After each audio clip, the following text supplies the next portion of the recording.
The Science of Getting Rich by Wallace D. Wattles. Preface. This book is pragmatical, not philosophical; practical manual, not a treatise upon theories. It is intended for the men and women whose most pressing need is for money, who wish to get rich first and philosophize afterward. It is for those who have, so far, found neither the time, the means, nor the opportunity to go deeply into the study of metaphysics, but who want results, and who are willing to take the conclusions of science as a basis for action, without going into all the processes by which those conclusions were reached. It is expected that the reader will take the fundamental statements upon faith, just as he would take statements concerning a law of electrical action if they were promulgated by a Marconi or an Edison; and, taking the statements upon faith, that he will prove their truth by acting upon them without fear or hesitation. Every man or woman who does this will certainly get rich, for the science herein applied is an exact science, and failure is impossible. For the benefit, however, of those who wish to investigate philosophical theories, and so secure a logical basis of faith, I will here cite certain authorities. The monistic theory of the universe, the theory that one is all, and that all is one; that one substance manifests itself as the seeming many elements of the material world, is of Hindu origin, and has been gradually winning its way into the thought of the Western world for 200 years. It is the foundation of all the Oriental philosophies, and of those of Descartes, Spinoza, Leibniz, Schopenhauer, Hegel, and Emerson. The reader who would dig the philosophical foundations of this is advised to read Hegel and Emerson for himself. In writing this book I have sacrificed all other considerations to plainness and simplicity of style, so that all might understand. The plan of action laid down herein was deduced from the conclusions of philosophy. It has been thoroughly tested, and bears the supreme test of practical experiment. It works. If you wish to know how the conclusions were arrived at, read the writings of the authors mentioned above; and if you wish to reap the fruits of their philosophies in actual practice, read this book, and do exactly as it tells you to do. The Author. End of the Preface.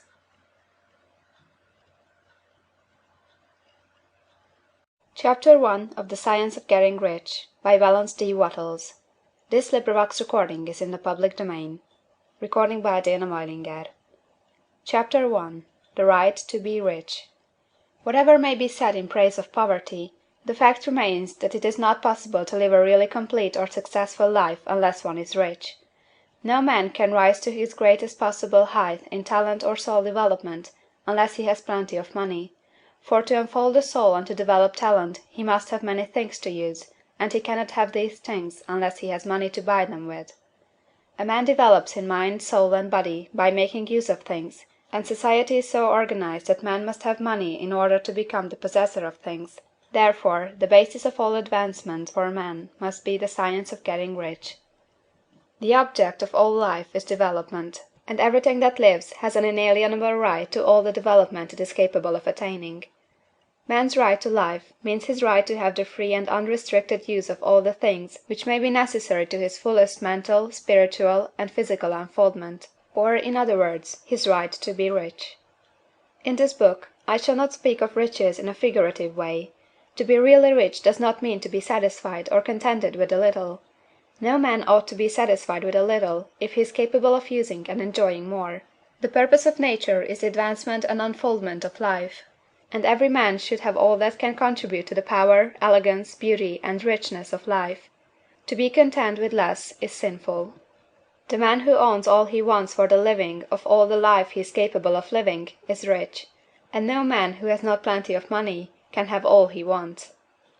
Life has advanced so far, and become so complex, that even the most ordinary man or woman requires a great amount of wealth in order to live in a manner that even approaches completeness. Every person naturally wants to become all that they are capable of becoming. This desire to realize innate possibilities is inherent in human nature. We cannot help wanting to be all that we can be. Success in life is becoming what you want to be.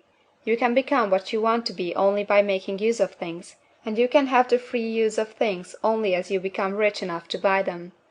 To understand the science of getting rich is therefore the most essential of all knowledge. There is nothing wrong in wanting to get rich. The desire for riches is really the desire for a richer, fuller, and more abundant life, and that desire is praiseworthy.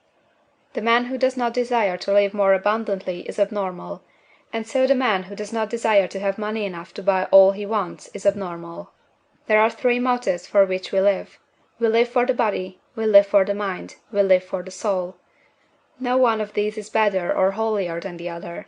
All are alike desirable, and no one of the three, body, mind, or soul, can live fully if either of the others is cut short of full life and expression. It is not right or noble to live only for the soul and deny mind or body, and it is wrong to live for the intellect and deny body or soul. We are all acquainted with the loathsome consequences of living for the body and denying both mind and soul, and we can see that real life means the complete expression of all that man can give forth through body, mind, and soul. Whatever he can say, no man can be really happy or satisfied unless his body is living fully in every function, and unless the same is true for his mind and his soul. Wherever there is unexpressed possibility, or function not performed, there is unsatisfied desire.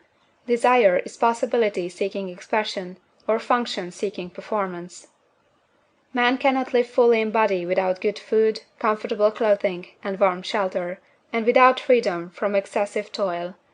Rest and recreation are also necessary for his physical life.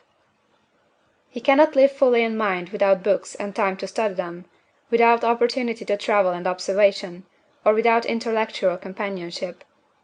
To live fully in mind he must have intellectual recreations, and must surround himself with all the objects of art and beauty he is capable of using and appreciating.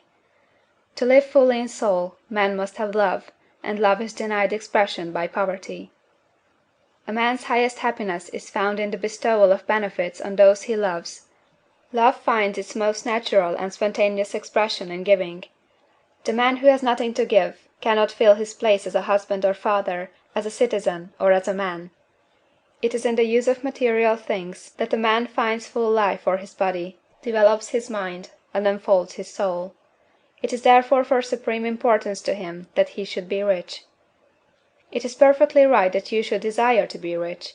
If you are a normal man or woman, you cannot help doing so. It is perfectly right that you should give your best attention to the science of getting rich, for it is the noblest and most necessary of all studies. If you neglect this study, you are derelict in your duty to yourself, to God and humanity, for you can render to God and humanity no greater service than to make the most of yourself. End of Chapter 1. Chapter 2. There is a Science of Getting Rich. There is a science of getting rich, and it is an exact science, like algebra or arithmetic. There are certain laws which govern the process of acquiring riches. Once these laws are learned and obeyed by any man, he will get rich with mathematical certainty. The ownership of money and property comes as a result of doing things in a certain way.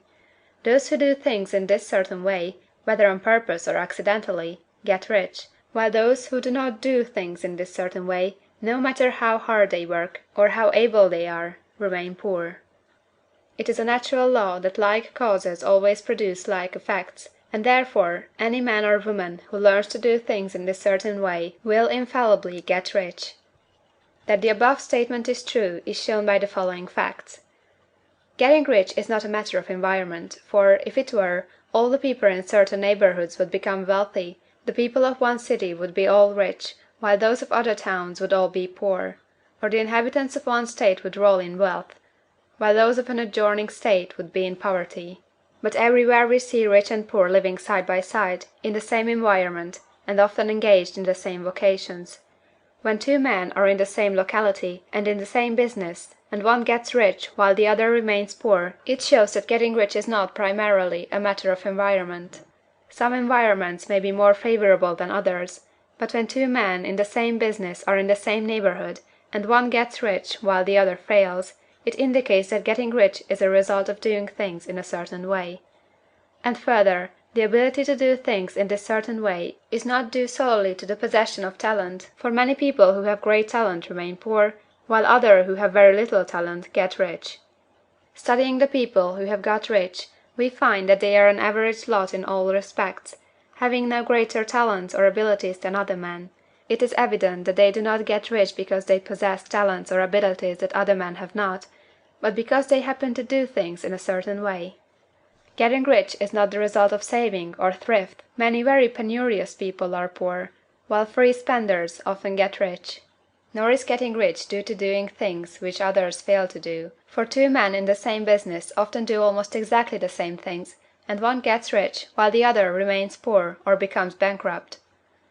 From all these things, we must come to the conclusion that getting rich is the result of doing things in a certain way.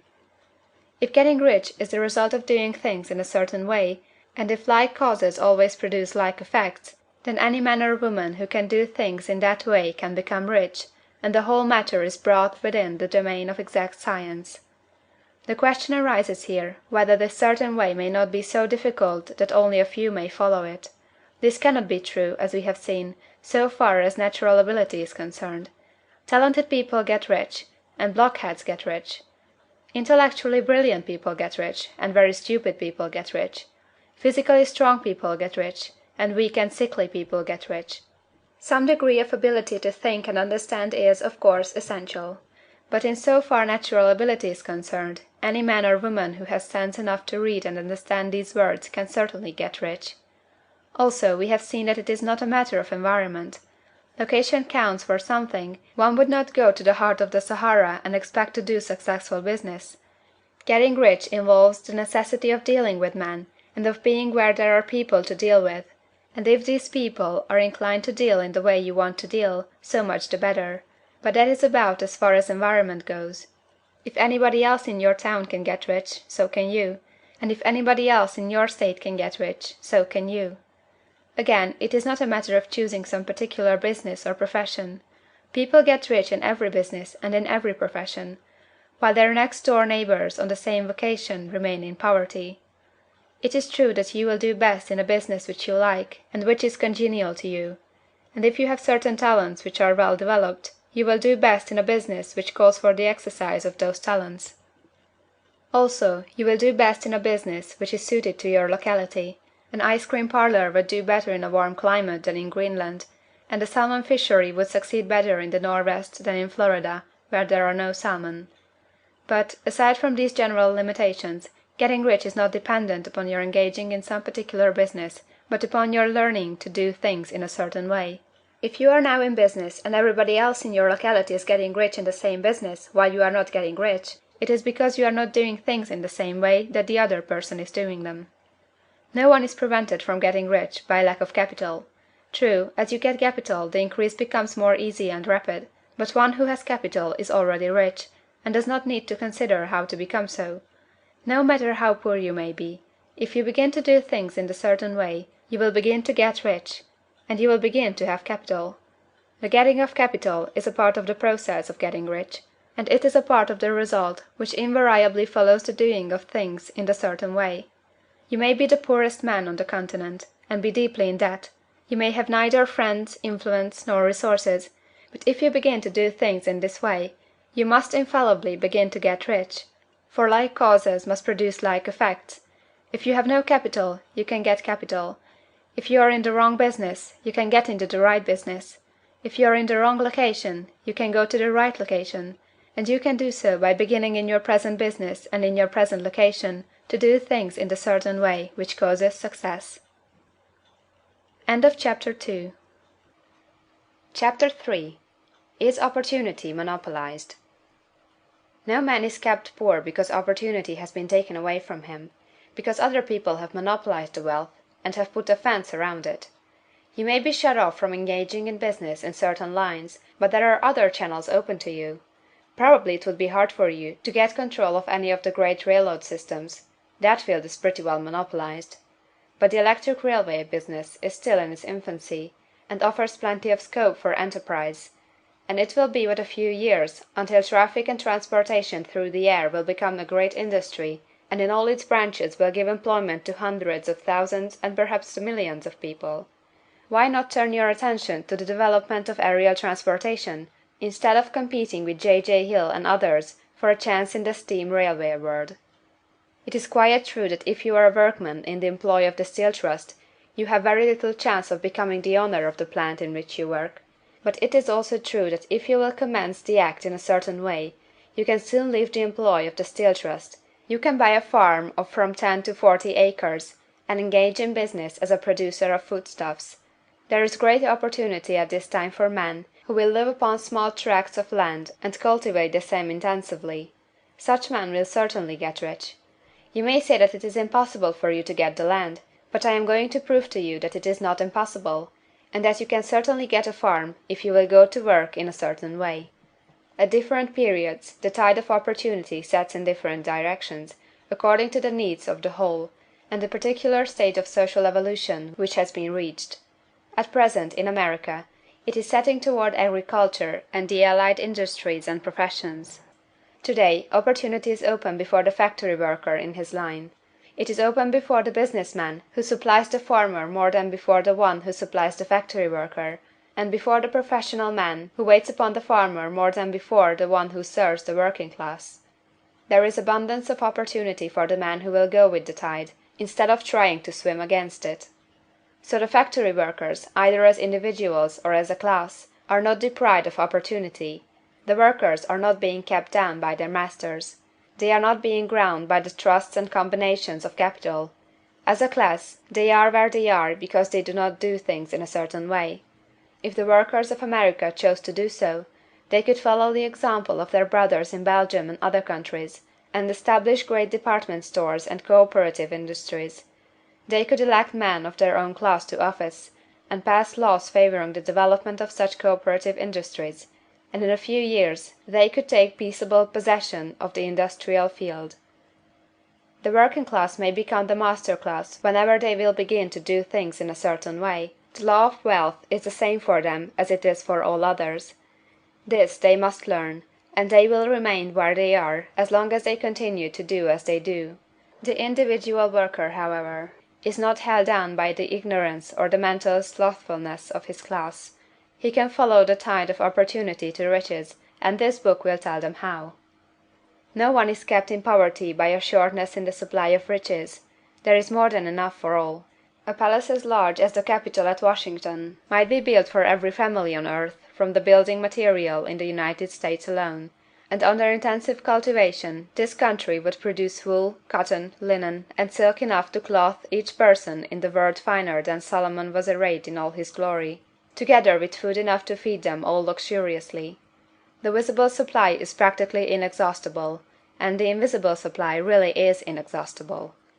Everything you see on earth is made from one original substance, out of which all things proceed. New forms are constantly being made, and older ones are dissolving, but all are shapes assumed by one thing.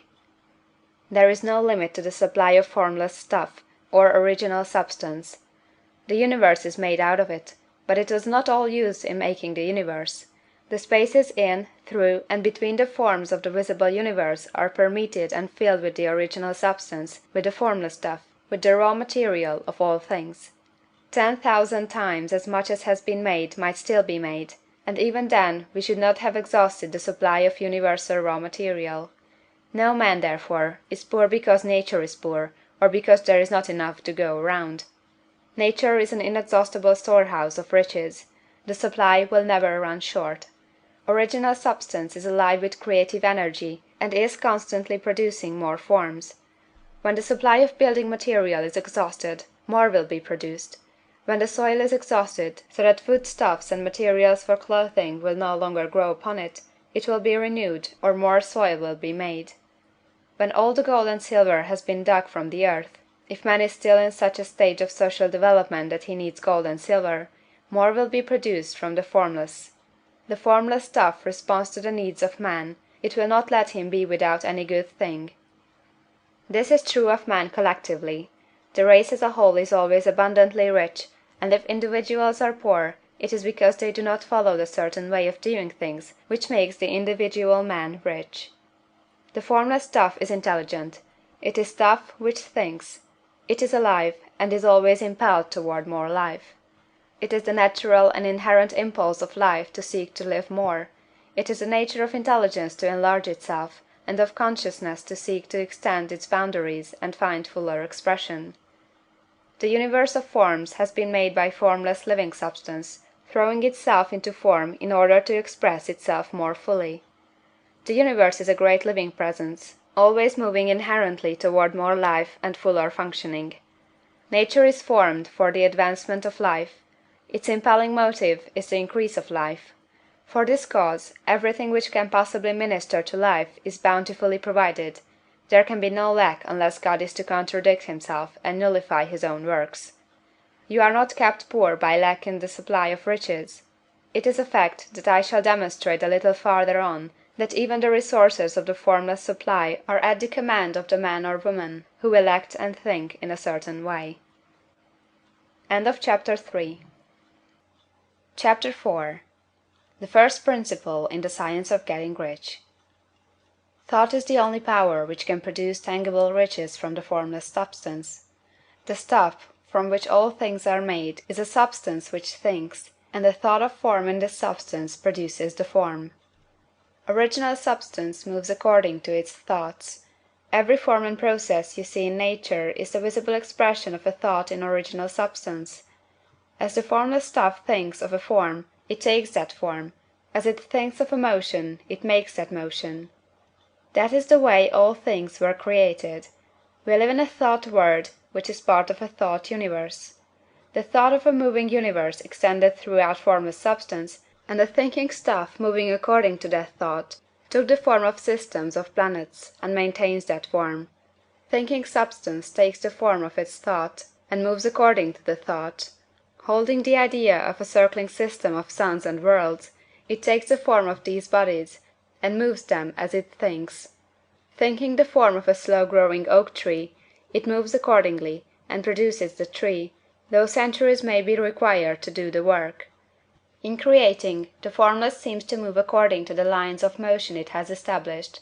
The thought of an oak tree does not cause the instant formation of a full-grown tree, but it does start in motion the forces which will produce the tree along established lines of growth. Every thought of form, held in thinking substance, causes the creation of the form, but always, or at least generally, along lines of growth and action already established. The thought of a house of a certain construction, if it were impressed upon formless substance, might not cause the instant formation of the house, but it would cause the turning of creative energies already working in trade and commerce into such channels as to result in the speedy building of the house. And if there were no existing channels through which the creative energy could work, then the house would be formed directly from primal substance, without waiting for the slow processes of the organic and inorganic world. No thought of form can be impressed upon original substance without causing the creation of the form. Man is a thinking centre, and can originate thought. All the forms that man fashions with his hands must first exist in his thought. He cannot shape a thing until he has thought that thing. And so far man has confined his efforts wholly to the work of his hands. He has applied manual labor to the world of forms, seeking to change or modify those already existing. He has never thought of trying to cause the creation of new forms by impressing his thoughts upon formless substance. When man has a thought form, he takes material from the forms of nature, and makes an image of the form which is in his mind. He has so far made little or no effort to co-operate with formless intelligence, to work with the Father. He has not dreamed that he can do what he seeth the Father doing. Man reshapes and modifies existing forms by manual labor. He has given no attention to the question whether he may not produce things from formless substance by communicating his thoughts to it. We propose to prove that he may do so, to prove that any man or woman may do so, and to show how. As our first step, we must lay down three fundamental propositions. First, we assert that there is one original formless stuff, or substance, from which all things are made. All the seemingly many elements are but different presentations of one element. All the many forms found in organic and inorganic nature are but different shapes, made from the same stuff. And this stuff is thinking stuff. A thought held in it produces the form of the thought. Thought, in thinking substance, produces shapes.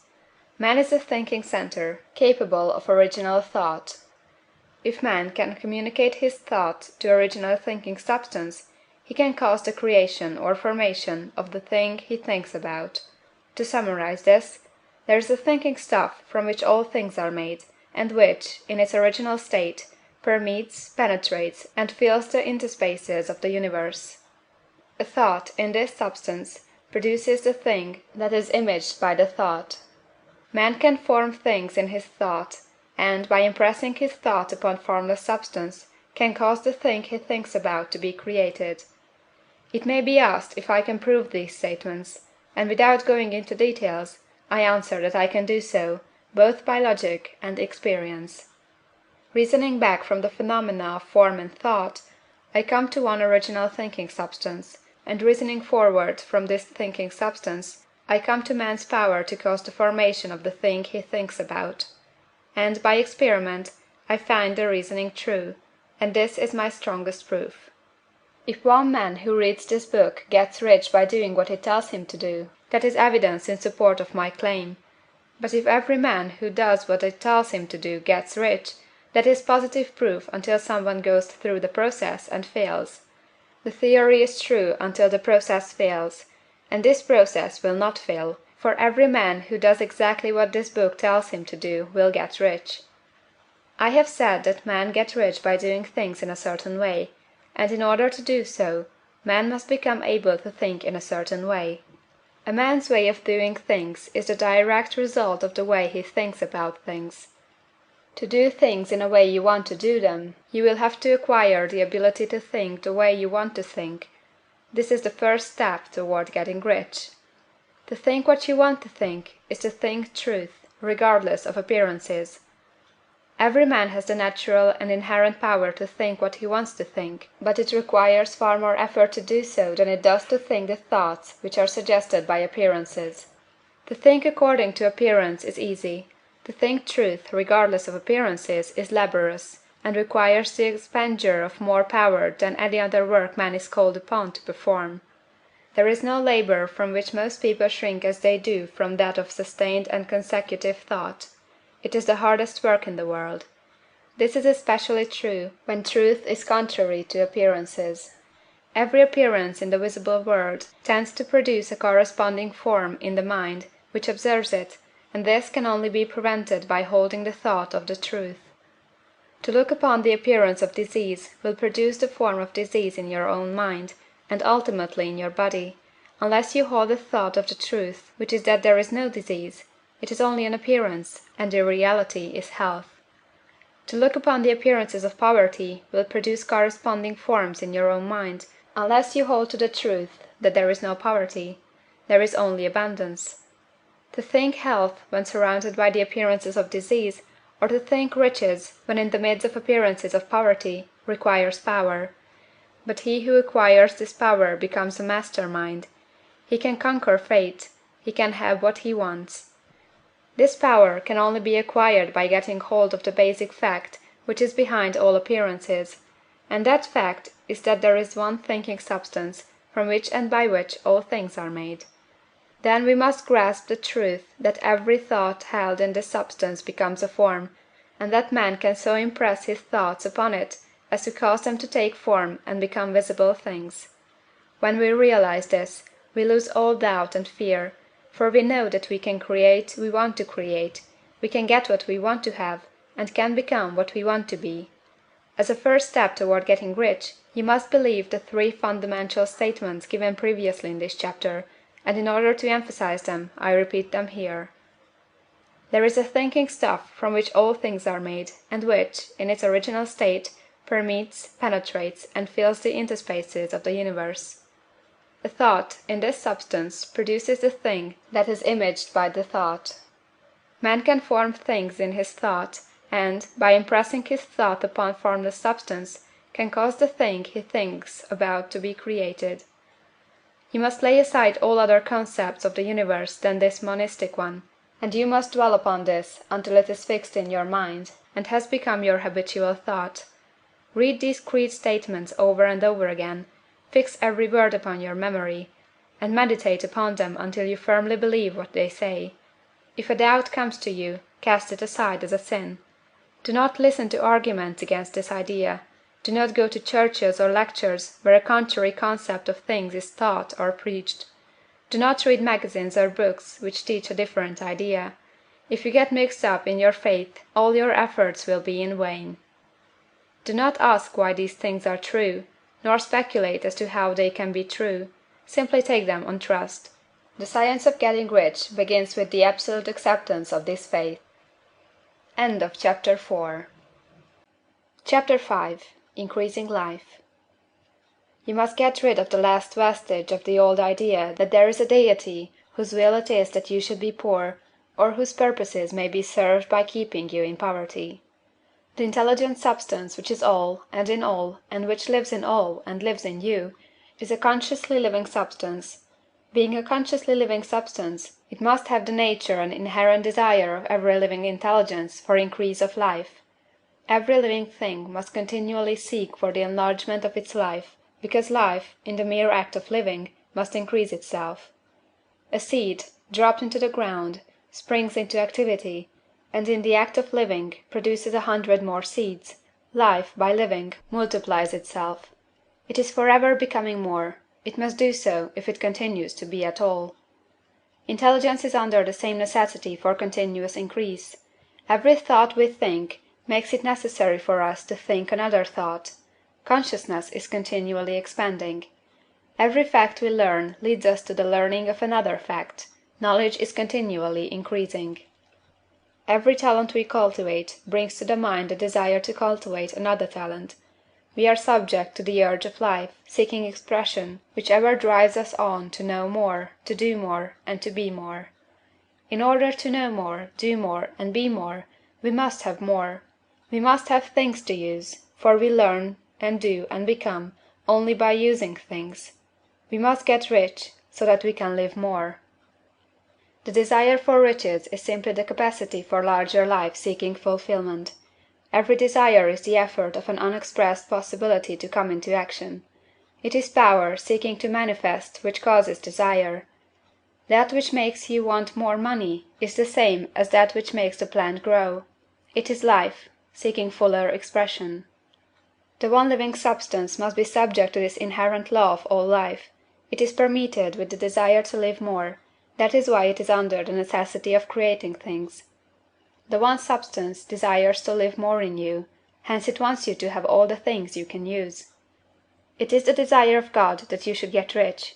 He wants you to get rich, because he can express himself better through you if you have plenty of things to use in giving him expression. He can live more in you if you have unlimited command of the means of life. The universe desires you to have everything you want to have. Nature is friendly to your plans. Everything is naturally for you. Make up your mind that this is true. It is essential, however, that your purpose should harmonize with the purpose that is in all. You must want real life, not mere pleasure of sensual gratification. Life is the performance of function, and the individual really lives only when he performs every function, physical, mental, and spiritual, of which he is capable, without excess in any. You do not want to get rich in order to live swinishly, for the gratification of animal desires. That is not life. But the performance of every physical function is a part of life, and no one lives completely who denies the impulses of the body a normal and healthful expression. You do not want to get rich solely to enjoy mental pleasures, to get knowledge, to gratify ambition, to outshine others, to be famous. All these are legitimate part of life, but the man who lives for the pleasures of the intellect alone will only have a partial life, and he will never be satisfied with his lot. You do not want to get rich solely for the good of others, to lose yourself for the salvation of mankind, to experience the joys of philanthropy and sacrifice. The joys of the soul are only a part of life, and they are no better nor nobler than any other part. You want to get rich in order that you may eat, drink, and be merry when it is time to do these things, in order that you may surround yourself with beautiful things, see distant lands, feed your mind, and develop your intellect, in order that you may love men and do kind things, and be able to play a good part in helping the world to find truth. But remember that extreme altruism is no better nor nobler than extreme selfishness. Both are mistakes. Get rid of the idea that God wants you to sacrifice yourself for others, and that you can secure his favor by doing so. God requires nothing of the kind. What he wants you is that you should make the most of yourself for yourself and for others. And you can help others more by making the most of yourself than in any other way. You can make the most of yourself only by getting rich, so it is right and praiseworthy that you should give your first and best thought to the work of acquiring wealth. Remember, however, that the desire of substance is for all, and its movements must be for more life to all. It cannot be made to work for less life to any, because it is equally in all, seeking riches and life. Intelligent substance will make things for you, but it will not take things away from some one else and give them to you. You must get rid of the thought of competition. You are to create, not to compete for what is already created. You do not have to take anything from anyone. You do not have to drive sharp bargains. You do not have to cheat, or to take advantage. You do not need to let any man work for you for less than he earns. You do not have to covet the property of others, or to look at it with wistful eyes. No man has anything of which you cannot have the like, and that without taking what he has away from him. You are to become a creator, not a competitor. You are going to get what you want, but in such a way that when you get it every other man will have more than he has now. I am aware that there are men who get a vast amount of money by proceeding in direct opposition to the statements in the paragraph above, and may add a word of explanation here. Men of the plutocratic type, who become very rich, do so sometimes purely by their extraordinary ability on the plane of competition, and sometimes they unconsciously relate themselves to substance in its great purposes and movements for the general racial upbuilding through industrial evolution. Rockefeller, Carnegie, Morgan, and others have been the unconscious agents of the supreme in the necessary work of systematizing and organizing productive industry, and in the end their work will contribute immensely toward increased life for all. Their day is nearly over. They have organized production, and will soon be succeeded by the agents of the multitude who will organize the machinery of distribution. The multimillionaires are like the monster reptiles of the prehistoric eras. They play a necessary part in the evolutionary process, but the same power which produced them will dispose of them. And it is well to bear in mind that they have never been really rich. A record of the private lives of most of this class will show that they have really been the most abject and wretched of the poor. Riches secured on the competitive plane are never satisfactory and permanent. They are yours today and another's tomorrow. Remember, if you are to become rich in a scientific and certain way, you must rise entirely out of the competitive thought. You must never think for a moment that the supply is limited. Just as soon as you begin to think that all the money is being cornered and controlled by bankers and others, and that you must exert yourself to get laws passed to stop this process and so on, in that moment you drop into the competitive mind, and your power to cause creation is gone for the time being, and what is worse, you will probably arrest the creative movements you have already instituted. Know that there are countless millions of dollars worth of gold in the mountains of the earth, not yet brought to light, and know that if there were not, more would be created from thinking substance to supply your needs. Know that the money you need will come, even if it is necessary for 1,000 men to be led to the discovery of new gold mines tomorrow. Never look at the visible supply, look always at the limitless riches in formless substance, and know that they are coming to you as fast as you can receive and use them. Nobody, by cornering the visible supply, can prevent you from getting what is yours. So never allow yourself to think for an instant that all the best building spots will be taken before you get ready to build your house, unless you hurry. Never worry about the trusts and combines, and get anxious for fear they will soon come to own the whole earth. Never get afraid that you will lose what you want because some other person beats you to it. That cannot possibly happen. You are not seeking anything that is possessed by anybody else. You are causing what you want to be created from formless substance, and the supply is without limits. Stick to the formulated statement. There is a thinking stuff from which all things are made, and which, in its original state, permeates, penetrates, and fills the interspaces of the universe. A thought, in this substance, produces the thing that is imaged by the thought. Man can form things in his thought, and, by impressing his thought upon formless substance, can cause the thing he thinks about to be created. End of Chapter 5. Chapter 6. How Riches Come to You. When I say that you do not have to drive sharp bargains, I do not mean that you do not have to drive any bargains at all, or that you are above the necessity for having any dealings with your fellow men. I mean that you will not need to deal with them unfairly. You do not have to get something for nothing, but can give to every man more than you take from him. You cannot give every man more in cash market value than you take from him, but you can give him more in use value than the cash value of the thing you take from him. The paper, ink, and other material in this book may not be worth the money you pay for it, but if the ideas suggested in it bring you thousands of dollars, you have not been wronged by those who sold it to you. They have given you a great use value for a small cash value. Let us suppose that I own a picture by one of the greatest artists, which, in any civilized community, is worth thousands of dollars. I take it to Baffin Bay, and by salesmanship induce an Eskimo to give a bundle of furs worth $500 for it. I have really wronged him, for he has no use for the picture. It has no use value to him. It will not add to his life. But suppose I give him a gun, worth $50 for his furs. Then he has made a good bargain. He has use for the gun. It will get him many more furs and much food. It will add to his life in every day. It will make him rich. When you rise from the competitive to the creative plane, you can scan your business transactions very strictly, and if you are selling any man anything which does not add more to his life than the thing he gives you in exchange, you can afford to stop it. You do not have to beat anybody in business. And if you are in a business which does beat people, get out of it at once. Give every man more in use value than you take from him in cash value. Then you are adding to the life of the world by every business transaction. If you have people working for you, you must take from them more cash value than you pay them in wages.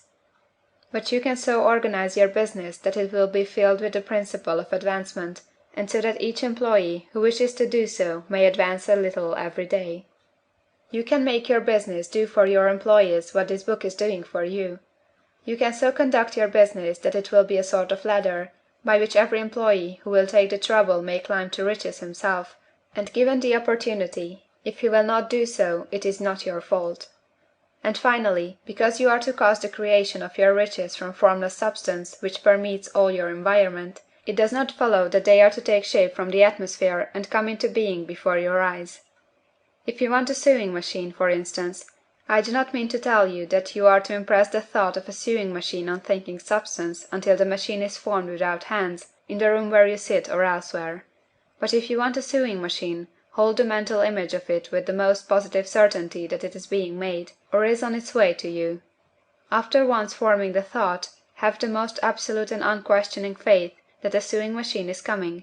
Never think of it or speak of it in any other way than as being sure to arrive. Claim it as already yours.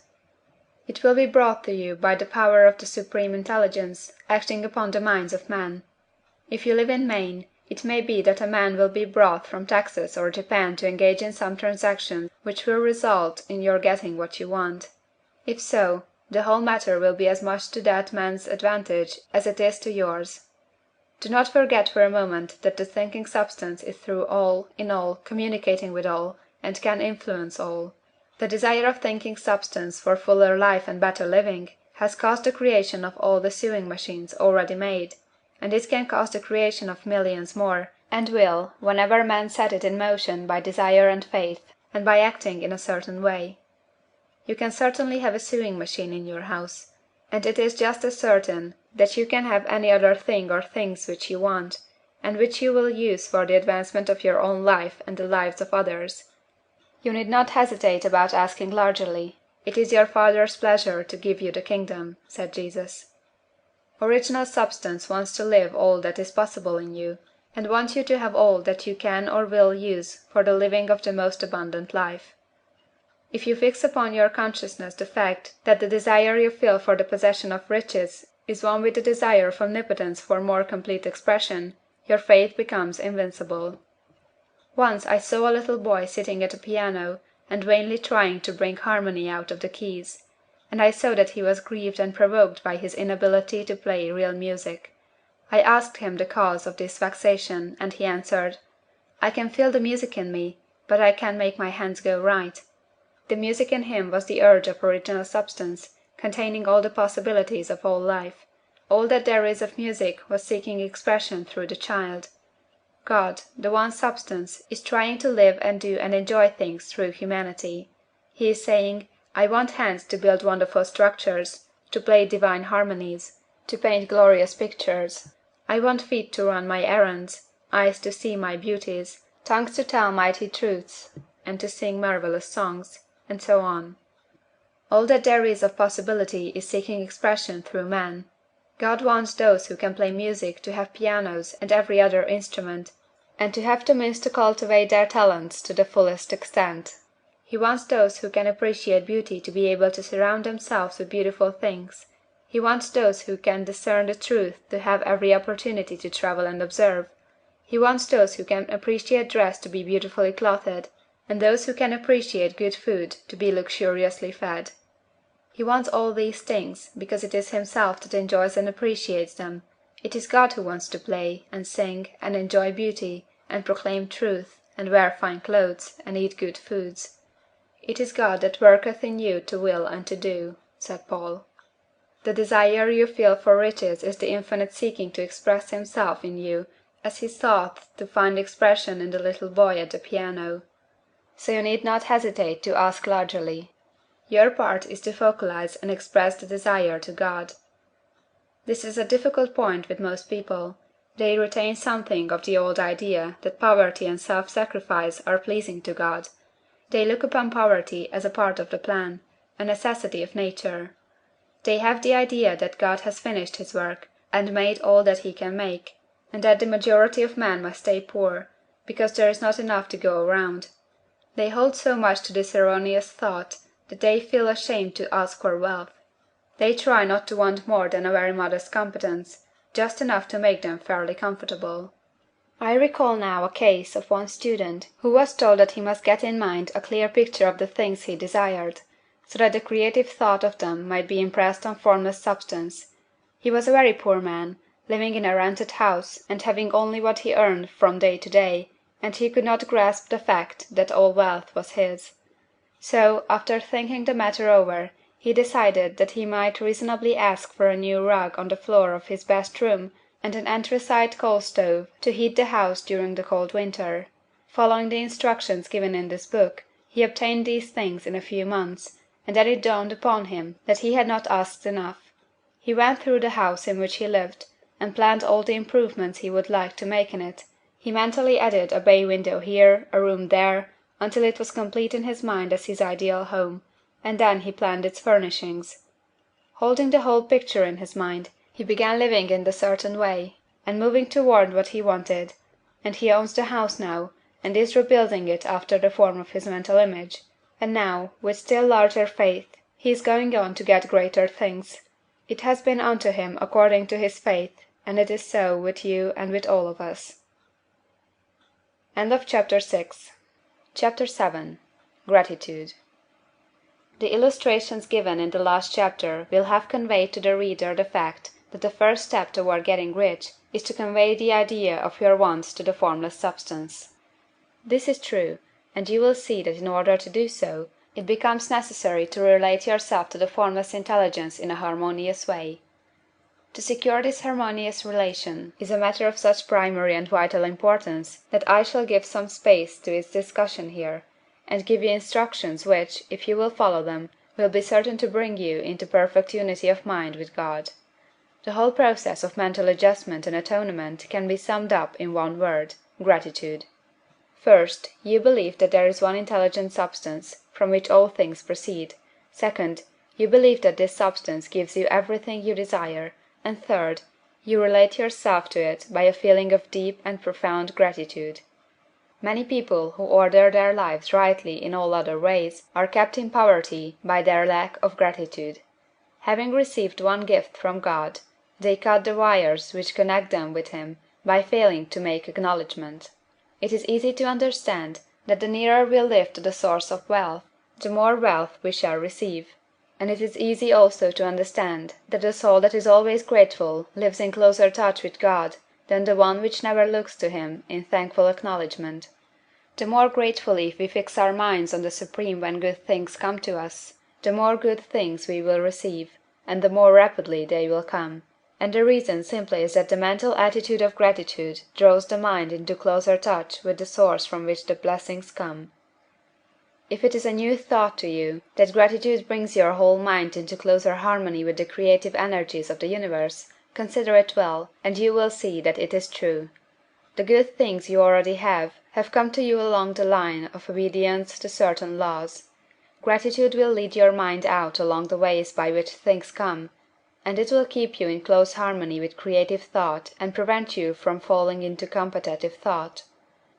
Gratitude alone can keep you looking toward the all, and prevent you from falling into the error of thinking of the supply as limited, and to do that would be fatal to your hopes.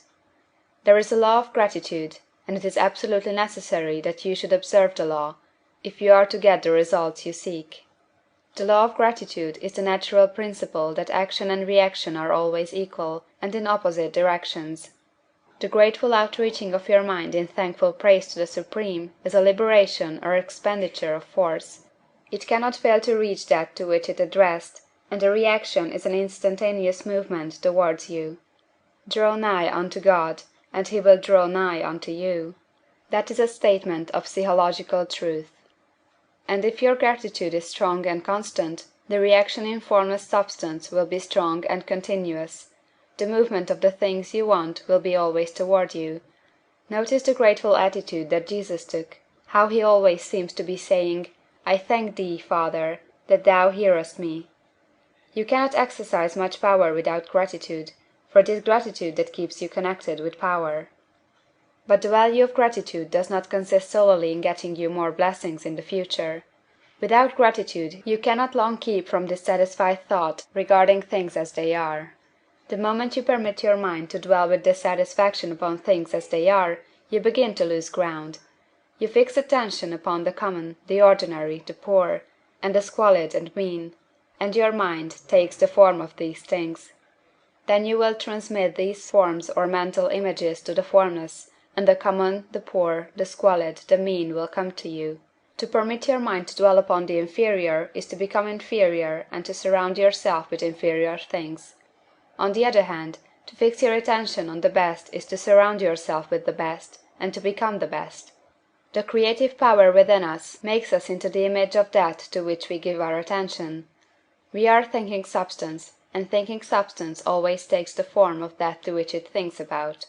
The grateful mind is constantly fixed upon the best, therefore it tends to become the best. It takes the form or character of the best, and will receive the best. Also, faith is born of gratitude. The grateful mind continually expects good things, and expectation becomes faith.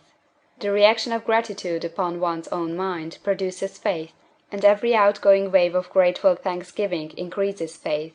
He who has no feeling of gratitude cannot long retain a living faith, and without a living faith you cannot get rich by the creative method, as we shall see in the following chapters. It is necessary, then, to cultivate the habit of being grateful for every good thing that comes to you, and to give thanks continuously. And because all things have contributed to your advancement, you should include all things in your gratitude. Do not waste time thinking or talking about the shortcomings or wrong actions of plutocrats or trust magnates. Their organization of the world has made your opportunity. All you get really comes to you because of them. Do not rage against corrupt politicians. If it were not for politicians, we should fall into anarchy, and your opportunity would be greatly lessened. God has worked a long time and very patiently to bring us up to where we are in industry and government, and he is going right on with his work. There is not the least doubt that he will do away the plutocrats, trust magnates, captains of industry, and politicians as soon as they can be spared. But in the meantime, behold, they are all very good. Remember that they are all helping to arrange the lines of transmission along which your riches will come to you, and be grateful to them all. This will bring you into harmonious relations with the good in everything, and the good in everything will move toward you. End of Chapter 7. Chapter 8. Thinking in the Certain Way. Turn back to Chapter 6 and read again the story of the man who formed the mental image of his house, and you will get a fair idea of the initial step toward getting rich. You must form a clear and definite mental picture of what you want. You cannot transmit an idea unless you have it yourself. You must have it before you can give it. Many people fail to impress thinking substance because they have themselves only a vague and misty concept of the things they want to do, to have, or to become. It is not enough that you should have a general desire for wealth, to do good with. Everybody has that desire. It is not enough that you should have a wish to travel, see things, live more, etc. Everybody has those desires also. If you are going to send a wireless message to a friend, you would not send the letters of the alphabet in their order, and let him construct the message for himself, nor would you take words at random from the dictionary. You would send a coherent sentence, one which meant something. When you try to impress your wants upon substance, remember that it must be done by a coherent statement. You must know what you want, and be definite. You can never get rich or start the creative power into action by sending out unformed longings and vague desires. Go over your desires, just as the man I have described went over his house. See just what you want, and get a clear mental picture of it as you wish it to look when you get it. That clear mental picture you must have continually in mind, as the sailor has in mind the port toward which he is sailing the ship. You must keep your face toward it all the time. You must no more lose sight of it than the steersman loses sight of the compass. It is not necessary to take exercises in concentration, nor to set apart special times for prayer and affirmation, nor to go into the silence, nor to do occult stunt of any kind. These things are well enough, but all you need is to know what you want, and to want it badly enough so that it will stay in your thoughts. Spend as much your leisure time as you can in contemplating your picture, but no one needs to take exercises to concentrate his mind on a thing he really wants. It is the things you do not really care about which require effort to fix your attention upon them. And unless you really want to get rich, so that the desire is strong enough to hold your thoughts directed to the purpose as the magnetic pole holds the needle of the compass, it will hardly be worth while for you to try to carry out the instructions given in this book. The methods herein set forth are for people whose desire for riches is strong enough to overcome mental laziness and the love of ease, and make them work. The more clear and definite you make your picture then, and the more you dwell upon it, bringing out all its delightful details, the stronger your desire will be, and the stronger your desire, the easier it will be to hold your mind fixed upon the picture of what you want. Something more is necessary, however, than merely to see the picture clearly. If that is all you do, you are only a dreamer, and will have little or no power for accomplishment. Behind your clear vision must be the purpose to realize it, to bring it out in tangible expression. And behind this purpose must be an invincible and unwavering faith that the thing is already yours, that it is at hand, and you have only to take possession of it. Live in the new house mentally until it takes form around you physically. In the mental realm, enter at once into full enjoyment of the things you want. Whatsoever things ye ask for when ye pray, believe that ye receive them, and ye shall have them, said Jesus. See the things you want as if they were actually around you all the time. See yourself as owning and using them. Make use of them in imagination just as you will use them when they are your tangible possessions. Dwell upon your mental picture until it is clear and distinct, and then take the mental attitude of ownership toward everything in that picture. Take possession of it, in mind, in the full faith that it is actually yours. Hold to this mental ownership. Do not waver for an instant in the faith that it is real. And remember what was said in the preceding chapter about gratitude. Be as thankful for it all the time as you expect it to be when it has taken form. The man who can sincerely thank God for the things which as yet he owns only in imagination, has real faith. He will get rich. He will cause the creation of whatsoever he wants. You do not need to pray repeatedly for things you want. It is not necessary to tell God about it every day. Use not vain repetitions as the heathen do, said Jesus to his pupils, for your Father knoweth that ye have need of these things before ye ask him. Your part is to intelligently formulate your desire for the things which make for a larger life, and to get these desire arranged into a coherent whole, and then to impress this whole desire upon the formless substance, which has the power and the will to bring you what you want. You do not make this impression by repeating strings of words; you make it by holding the vision with unshakable purpose to attain it, and with steadfast faith that you do attain it. The answer to prayer is not according to your faith while you are talking, but according to your faith while you are working. You cannot impress the mind of God by having a special Sabbath day set apart to tell him what you want, and of forgetting him during the rest of the week. You cannot impress him by having special hours to go into your closet and pray, if you then dismiss the matter from your mind until the hour of prayer comes again. Oral prayer is well enough, and has its effect, especially upon yourself, in clarifying your vision and strengthening your faith. But it is not your oral petitions which get you what you want. In order to get rich you do not need a sweet hour of prayer, you need to pray without ceasing. And by prayer I mean holding steadily to your vision, with the purpose to cause its creation into solid form, and the faith that you are doing so. Believe that ye receive them. The whole matter turns on receiving, once you have clearly formed your vision. When you have formed it, it is well to make an oral statement, addressing the Supreme in reverent prayer, and from that moment you must, in mind, receive what you ask for. Live in the new house, wear the fine clothes, ride in the automobile, go on the journey, and confidently plan for greater journeys. Think and speak of all the things you have asked for in terms of actual present ownership. Imagine an environment and a financial condition exactly as you want them, and live all the time in that imaginary environment and financial condition. Mind, however, that you do not do this as a mere dreamer or castle builder. Hold to the faith that the imaginary is being realized, and to the purpose to realize it. Remember that it is faith and purpose in the use of the imagination which makes the difference between the scientist and the dreamer. And having learned this fact, it is here that you must learn the proper use of the will. End of Chapter 8. Chapter 9. How to use the will. To set about getting rich in a scientific way, you do not try to apply your willpower to anything outside of yourself. You have no right to do so, anyway. It is wrong to apply your will to other men and women in order to get them do what you wish done. It is as flagrantly wrong to coerce people by mental power as it is to coerce them by physical power. If compelling people by physical force to do things for you reduces them to slavery, compelling them by mental means accomplishes exactly the same thing. The only difference is in methods.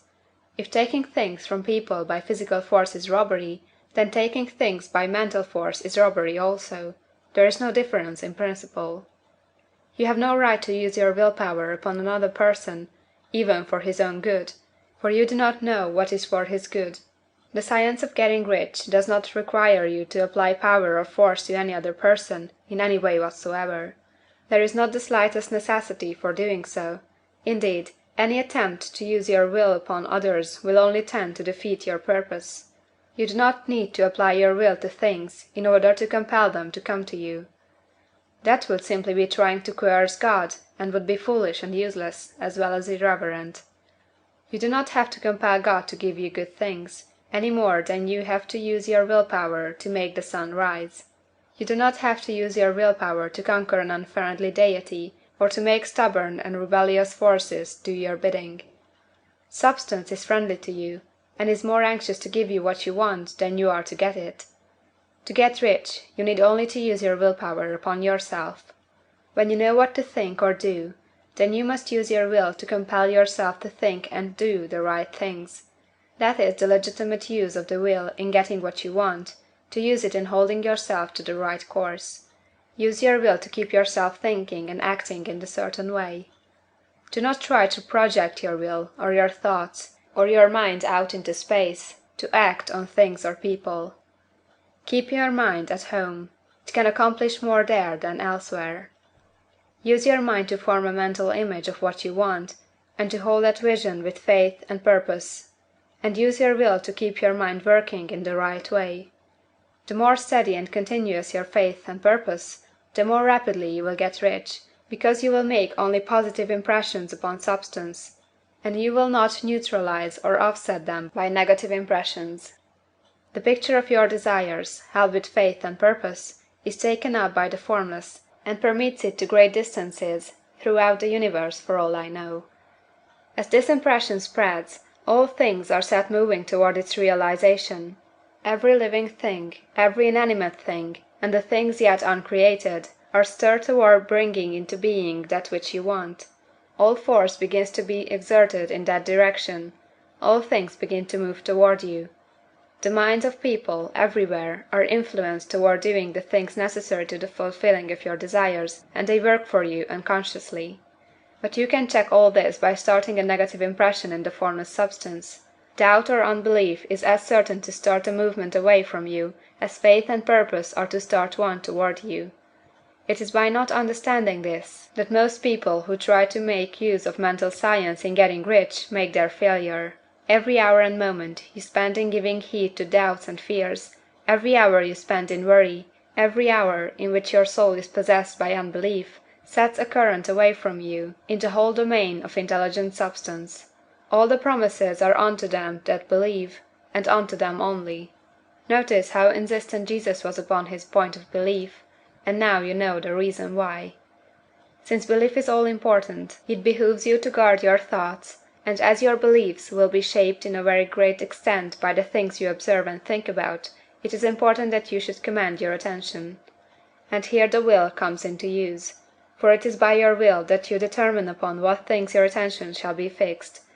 If you want to become rich, you must not make a study of poverty. Things are not brought into being by thinking about their opposites.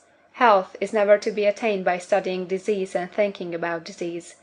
Righteousness is not to be promoted by studying sin and thinking about sin. And no one ever got rich by studying poverty and thinking about poverty.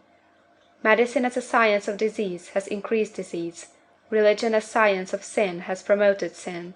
And economics as a study of poverty will fill the world with wretchedness and want. Do not talk about poverty. Do not investigate it or concern yourself with it. Never mind what its causes are. You have nothing to do with them. What concerns you is the cure. Do not spend your time in charitable work or charity movements. All charity only tends to perpetuate the wretchedness it aims to eradicate. I do not say that you should be hard-hearted or unkind, and refuse to hear the cry of need. But you must not try to eradicate poverty in any of the conventional ways. Put poverty behind you, and put all that pertains to it behind you and make good. Get rich, that is the best way you can help the poor. And you cannot hold the mental image which is to make you rich, if you fill your mind with pictures of poverty. Do not read books or papers which give you circumstantial accounts of the wretchedness of the tenement dwellers, of the horrors of child labor, and so on. Do not read anything which fills your mind with gloomy images of want and suffering. You cannot help the poor in the least by knowing about these things, and the widespread knowledge of them does not tend at all to do away with poverty. What tends to do away with poverty is not the getting of pictures of poverty into your mind, but getting pictures of wealth into the minds of the poor. You are not deserting the poor in their misery when you refuse to allow your mind to be filled with pictures of that misery. Poverty can be done away with, not by increasing the number of well-to-do people to think about poverty, but by increasing the number of poor people who purpose with faith to get rich. The poor do not need charity, they need inspiration. Charity only sends them a loaf of bread to keep them alive in their wretchedness, or gives them an entertainment to make them forget for an hour or two, but inspiration will cause them to rise out of their misery. If you want to help the poor, demonstrate to them that they can become rich. Prove it by getting rich yourself. The only way in which poverty will ever be banished from this world is by getting a large and constantly increasing number of people to practice the teaching of this book. People must be taught to become rich by creation, not by competition. Every man who becomes rich by competition throws down behind him the ladder by which he rises, and keeps others down. But every man who gets rich by creation opens a way for thousands to follow him, and inspires them to do so. You are not showing hardness of heart or an unfeeling disposition when you refuse to pity poverty, see poverty, read about poverty, or think and talk about it, or to listen to those who do talk about it. Use your willpower to keep your mind off the subject of poverty, and to keep it fixed with faith and purpose on the vision of what you want. End of Chapter 9. Chapter 10. Further Use of the Will. You cannot retain a true and clear vision of wealth if you are constantly turning your attention to opposing pictures, whether they be external or imaginary. Do not tell of your past troubles of a financial nature, if you have had them; do not think of them at all. Do not tell of the poverty of your parents, or the hardships of your early life. To do any of these things is to mentally class yourself with the poor for the time being, and it will certainly check the movement of things in your direction. Let the dead bury their dead, as Jesus said. Put poverty and all things that pertain to poverty completely behind you. You have accepted a certain theory of the universe as being correct, and are resting all your hopes of happiness on its being correct, and what can you gain by giving heed to conflicting theories? Do not read religious books which tell you that the world is soon coming to an end, and do not read the writing of muckrakers and pessimistic philosophers who tell you that it is going to the devil. The world is not going to the devil, it is going to God. It is wonderful becoming. True, there may be a good many things in existing conditions which are disagreeable, but what is the use of studying them when they are certainly passing away, and when the study of them only tends to check their passing and keep them with us? Why give time and attention to things which are being removed by evolutionary growth, when you can hasten their removal only by promoting the evolutionary growth as far as your part of it goes? No matter how horrible in seeming may be the conditions in certain countries, sections, or places, you waste your time and destroy your own chances by considering them. You should interest yourself in the world's becoming rich. Think of the riches the world is coming into, instead of the poverty it is growing out of. And bear in mind that the only way in which you can assist the world in growing rich is by growing rich yourself through the creative method, not the competitive one. Give your attention wholly to the riches. Ignore poverty. Whenever you think or speak of those who are poor, think and speak of them as those who are becoming rich, as those who are to be congratulated rather than pitied. Then they and others will catch the inspiration, and begin to search for the way out. Because I say that you are to give your whole time and mind and thought to riches, it does not follow that you are to be sordid or mean. To become really rich is the noblest aim you can have in life, for it includes everything else. On the competitive plane, the struggle to get rich is a godless scramble for power over other men, but when we come into the creative mind, all this is changed. All that is possible in the way of greatness and soul unfoldment, of service and lofty endeavor, comes by way of getting rich. All is made possible by the use of things. If you lack for physical health, you will find that the attainment of it is conditional on your getting rich. Only those who are emancipated from financial worry and who have the means to live a carefree existence and follow hygienic practices can have and retain health. Moral and spiritual greatness is possible only to those who are above the competitive battle of existence, and only those who are becoming rich on the plane of creative thought are free from the degrading influences of competition. If your heart is set on domestic happiness, remember that love flourishes best where there is refinement, a high level of thought, and freedom from corrupting influences, and these are to be found only where riches are attained by the exercise of creative thought, without strife or rivalry. You can aim at nothing so great or noble, I repeat, as to become rich, and you must fix your attention upon your mental picture of riches, to the exclusion of all that may tend to dim or obscure the vision. You must learn to see the underlying truth in all things. You must see beneath all seemingly wrong conditions the great one life ever moving forward toward fuller expression and more complete happiness. It is the truth that there is no such thing as poverty, that there is only wealth. Some people remain in poverty because they are ignorant of the fact that there is wealth for them, and these can be best taught by showing them the way of affluence in your own person and practice. Others are poor because, while they feel that there is a way out, they are too intellectually indolent to put forth the mental effort necessary to find that way and by travel it, and for these the very best thing you can do is to arouse their desire by showing them the happiness that comes from being rightly rich. Others still are poor because, while they have some notion of science, they have become so swamped and lost in the maze of metaphysical and occult theories that they do not know which road to take. They try a mixture of many systems and fail in all.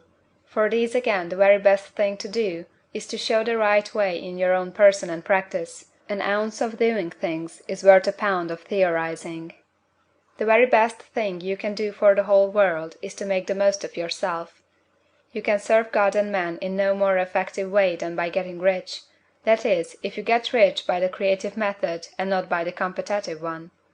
Another thing. We assert that this book gives in detail the principles of the science of getting rich, and if that is true, you do not need to read any other book upon the subject.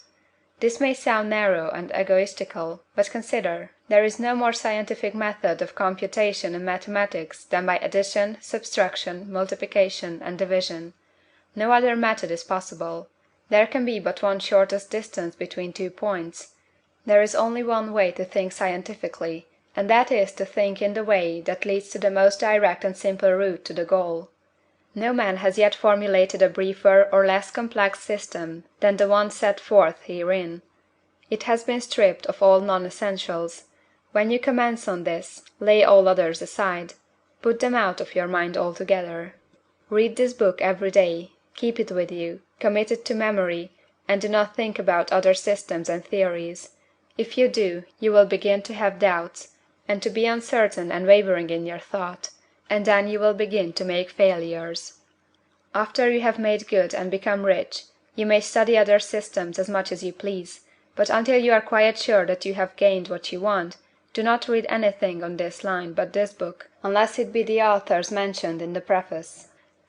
And read only the most optimistic comments on the world's news, those in harmony with your picture. Also, postpone your investigations into the occult. Do not dabble in theosophy, spiritualism, or kindred studies. It is very likely that the dead still live, and are near, but if they are, let them alone. Mind your own business. Wherever the spirits of the dead may be, they have their own work to do, and their own problems to solve, and we have no right to interfere with them. We cannot help them, and it is very doubtful whether they can help us, or whether we have any right to trespass upon their time if they can. Let the dead and the hereafter alone, and solve your own problem, get rich. If you begin to mix with the occult, you will start mental cross-currents which will surely bring your hopes to shipwreck. Now, this and the preceding chapters have brought us to the following statement of the basic facts. There is a thinking stuff from which all things are made, and which, in its original state, permeates, penetrates, and fills the interspaces of the universe. A thought, in this substance, produces the thing that is imaged by the thought. Man can form things in his thought, and, by impressing his thought upon formless substance, can cause the thing he thinks about to be created. In order to do this, man must pass from the competitive to the creative mind. He must form a clear mental picture of the things he wants, and hold this picture in his thoughts with the fixed purpose to get what he wants, and the unwavering faith that he does get what he wants, closing his mind against all that may tend to shake his purpose, dim his vision, or quench his faith. And in addition to all this, we shall now see that he must live and act in a certain way. End of Chapter 10. Chapter 11. Acting in a certain way. Thought is the creative power, or the impelling force which causes the creative power to act. Thinking in a certain way will bring riches to you, but you must not rely upon thought alone, paying no attention to personal action. That is the rock upon which many otherwise scientific metaphysical thinkers meet shipwreck, the failure to connect thought with personal action. We have not yet reached the stage of development, even supposing such a stage to be possible, in which man can create directly from formless substance without nature's processes or the work of human hands. Man must not only think, but his personal action must supplement his thought. By thought, you can cause the gold in the hearts of the mountains to be impelled toward you, but it will not mine itself, refine itself, coin itself into double eagles, and come rolling along the roads seeking its way into your pocket. Under the impelling power of the Supreme Spirit, man's affairs will be so ordered that some one will be led to mine the gold for you. Other men's business transactions will be so directed that the gold will be brought toward you, and you must so arrange your own business affairs that you may be able to receive it when it comes to you. Your thought makes all things, animate and inanimate, work to bring you what you want, but your personal activity must be such that you can rightly receive what you want when it reaches you. You are not to take it as charity, nor to steal it. You must give every man more in use value than he gives you in cash value. The scientific use of thought consists in forming a clear and distinct mental image of what you want, in holding fast to the purpose to get what you want, and in realizing with grateful faith that you do get what you want. Do not try to project your thought in any mysterious or occult way, with the idea of having it go out and do things for you. That is wasted effort, and will weaken your power to think with sanity. The action of thought in getting rich is fully explained in the preceding chapters.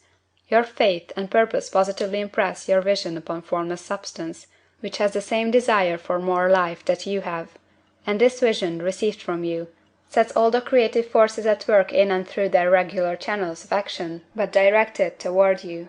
It is not your part to guide or supervise the creative process. All you have to do with that is to retain your vision, stick to your purpose, and maintain your faith and gratitude.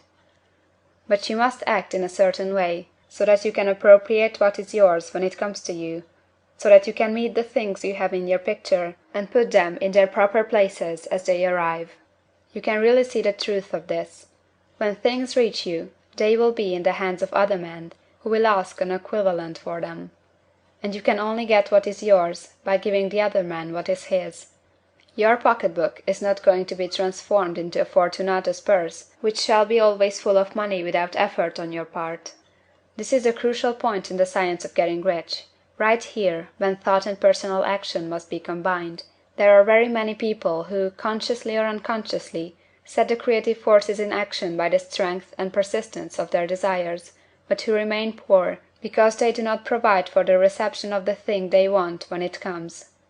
By thought, the thing you want is brought to you; by action, you receive it. Whatever your action is to be, it is evident that you must act now.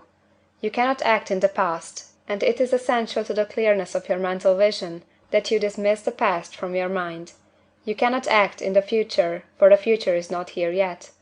And you cannot tell how you will want to act in any future contingency until that contingency has arrived. Because you are not in the right business or the right environment now, do not think that you must postpone action until you get into the right business or environment. And do not spend time in the present taking thought as to the best course in possible future emergencies. Have faith in your ability to meet any emergency when it arrives. If you act in the present with your mind on the future, your present action will be with a divided mind and will not be effective. Put your whole mind into present action.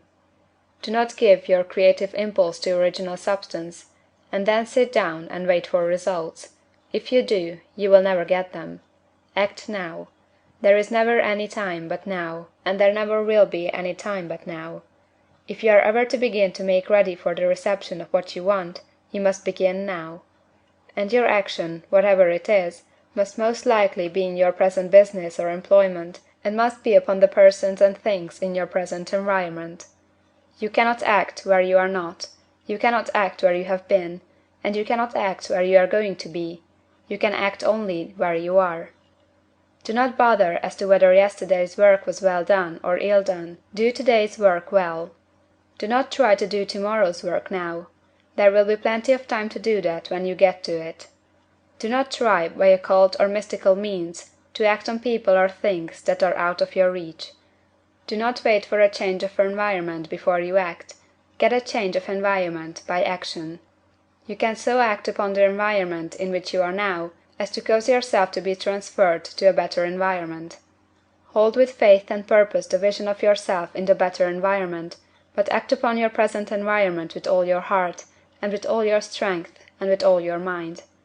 Do not spend any time in day dreaming or castle building. Hold to the one vision of what you want, and act now.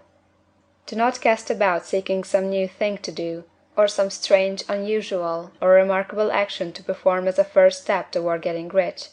It is probable that your actions, at least for some time to come, will be those you have been performing for some time past. But you are to begin now to perform these actions in a certain way, which will surely make you rich. If you are engaged in some business, and feel that it is not the right one for you, do not wait until you get into the right business before you begin to act. Do not feel discouraged, or sit down and lament because you are misplaced. No man was ever so misplaced but that he could not find the right place, and no man ever became so involved in the wrong business but that he could get into the right business. Hold the vision of yourself in the right business, with the purpose to get into it, and the faith that you will get into it, and are getting into it. But act in your present business. Use your present business as the means of getting a better one, and use your present environment as the means of getting into a better one. Your vision of the right business, if held with faith and purpose, will cause the Supreme to move the right business toward you, and your action, if performed in the certain way, will cause you to move toward the business. If you are an employee, or wage earner, and feel that you must change places in order to get what you want, do not project your thought into space and rely upon it to get you another job. It will probably fail to do so. Hold the vision of yourself in the job you want, while you act with faith and purpose on the job you have, and you will certainly get the job you want. Your vision and faith will set the creative force in motion to bring it toward you, and your action will cause the forces in your own environment to move you toward the place you want. In closing this chapter, we will add another statement to our syllabus. There is a thinking stuff from which all things are made, and which, in its original state, permeates, penetrates, and fills the interspaces of the universe. A thought, in this substance, produces the thing that is imaged by the thought. Man can form things in his thought, and, by impressing his thought upon formless substance, can cause the thing he thinks about to be created. In order to do this, man must pass from the competitive to the creative mind. He must form a clear mental picture of the thing he wants, and hold this picture in his thoughts, with the fixed purpose to get what he wants, and the unwavering faith that he does get what he wants, closing his mind to all that may tend to shake his purpose, dim his vision, or quench his faith. That he may receive what he wants when it comes, man must act now upon the people and things in his present environment. End of Chapter 11. Chapter 12. Efficient Action. You must use your thought as directed in previous chapters, and begin to do what you can do where you are, and you must do all that you can do where you are. You can advance only by being larger than your present place, and no man is larger than his present place who leaves undone any of the work pertaining to that place. The world is advanced only by those who more than fill their present places. If no man quite filled his present place, you can see that there must be a going backward in everything. Those who do not quite fill their places are dead weight upon society, government, commerce, and industry. They must be carried along by others at a great expense. The progress of the world is retarded only by those who do not fill the places they are holding. They belong to a former age and a lower stage or plane of life, and their tendency is toward degeneration. No society could advance if every man was smaller than his place. Social evolution is guided by the law of physical and mental evolution. In the animal world, evolution is caused by excess of life. When an organism has more life than can be expressed in the functions of its own plane, it develops the organs of a higher plane, and a new species is originated. There never would have been new species had there not been organisms which more than fill their places. The law is exactly the same for you. Your getting rich depends upon your applying this principle to your own affairs. Every day is either a successful day or a day of failure, and it is the successful days which get you what you want. If every day is a failure, you can never get rich, while if every day is a success, you cannot fail to get rich.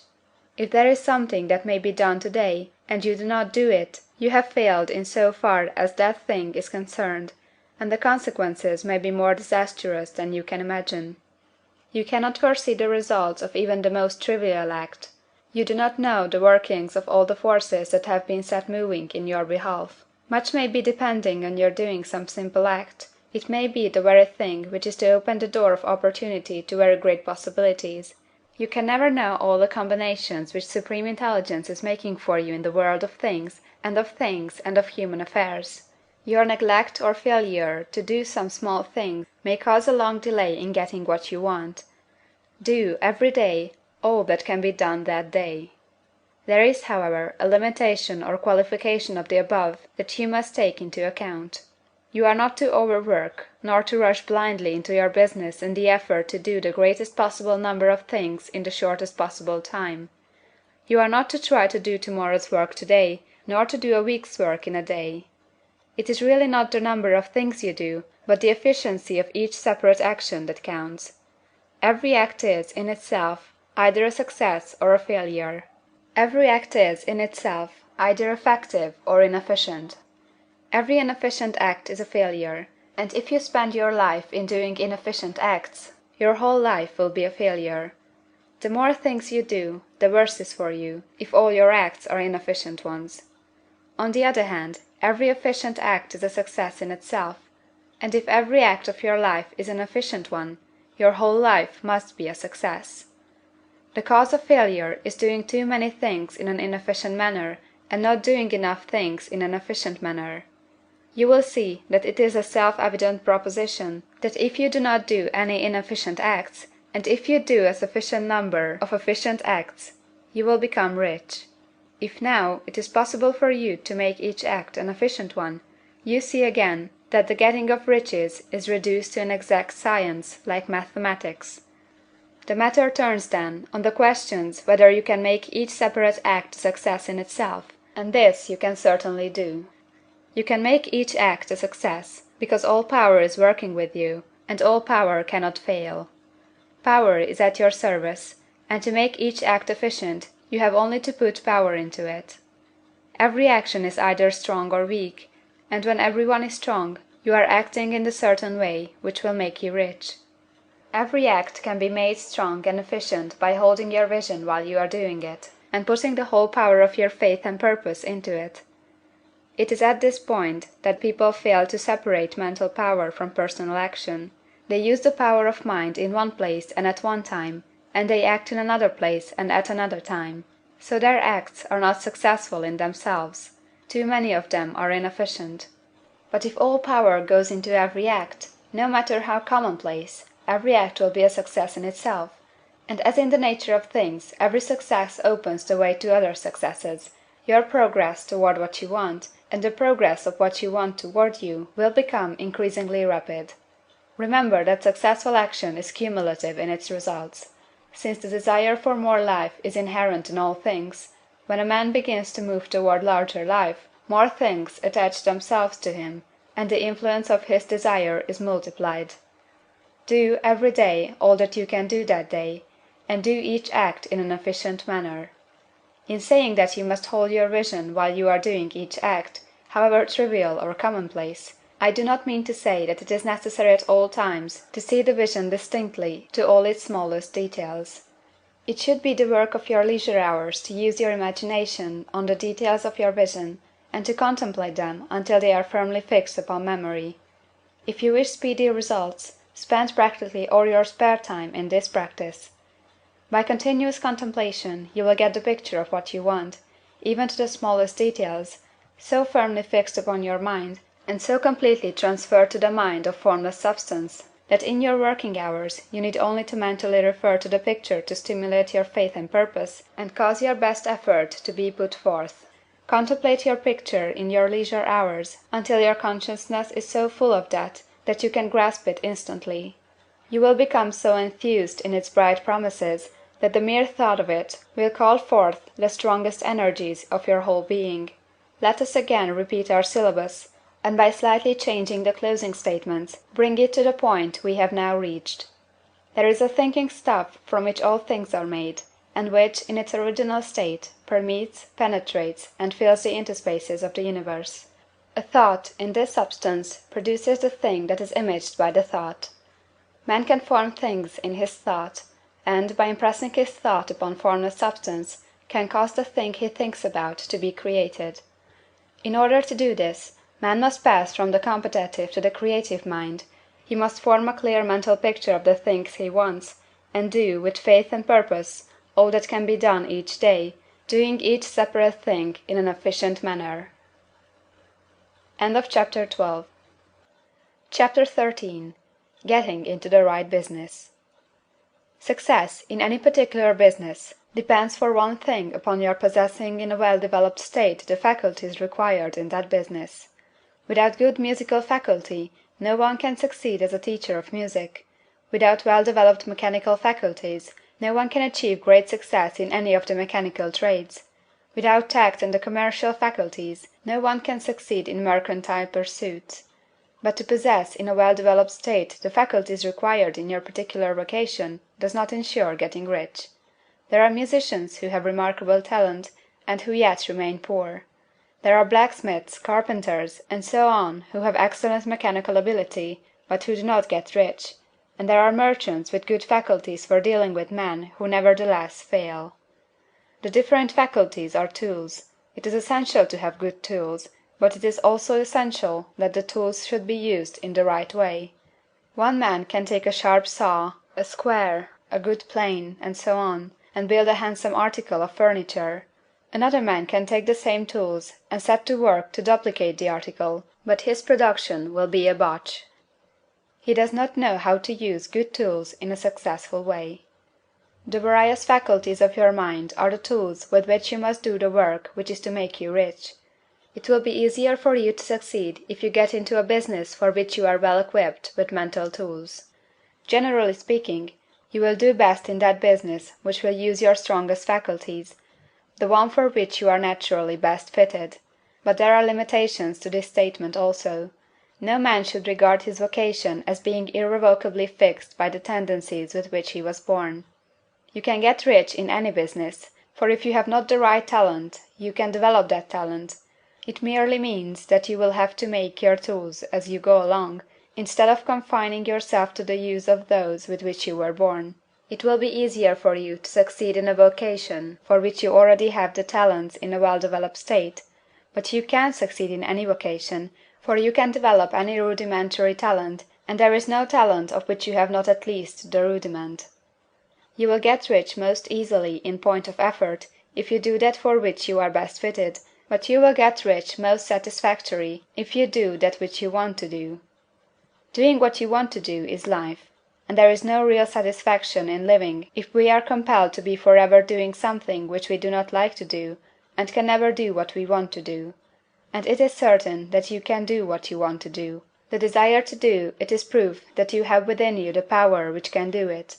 Desire is a manifestation of power. The desire to play music is the power which can play music seeking expression and development. The desire to invent mechanical devices is the mechanical talent seeking expression and development. Where there is no power, either developed or undeveloped, to do a thing, there is never any desire to do that thing, and where there is strong desire to do a thing, it is certain proof that the power to do it is strong, and only requires to be developed and applied in the right way. All things else being equal, it is best to select the business for which you have the best developed talent, but if you have a strong desire to engage in any particular line of work, you should select that work as the ultimate end at which you aim. You can do what you want to do, and it is your right and privilege to follow the business or avocation which will be most congenial and pleasant. You are not obliged to do what you do not like to do, and you should not do it except as the means to bring you to the doing of the thing you want to do. If there are past mistakes whose consequences have placed you in an undesirable business or environment, you may be obliged for some time to do what you do not like to do, but you can make the doing of it pleasant by knowing that it is making it possible for you to come to the doing of what you want to do. If you feel that you are not in the right vocation, do not act too hastily in trying to get into another one. The best way generally to change business or environment is by growth. Do not be afraid to make a sudden and radical change if the opportunity is presented, and you feel after careful consideration that it is the right opportunity. But never take sudden or radical action when you are in doubt as to the wisdom of doing so.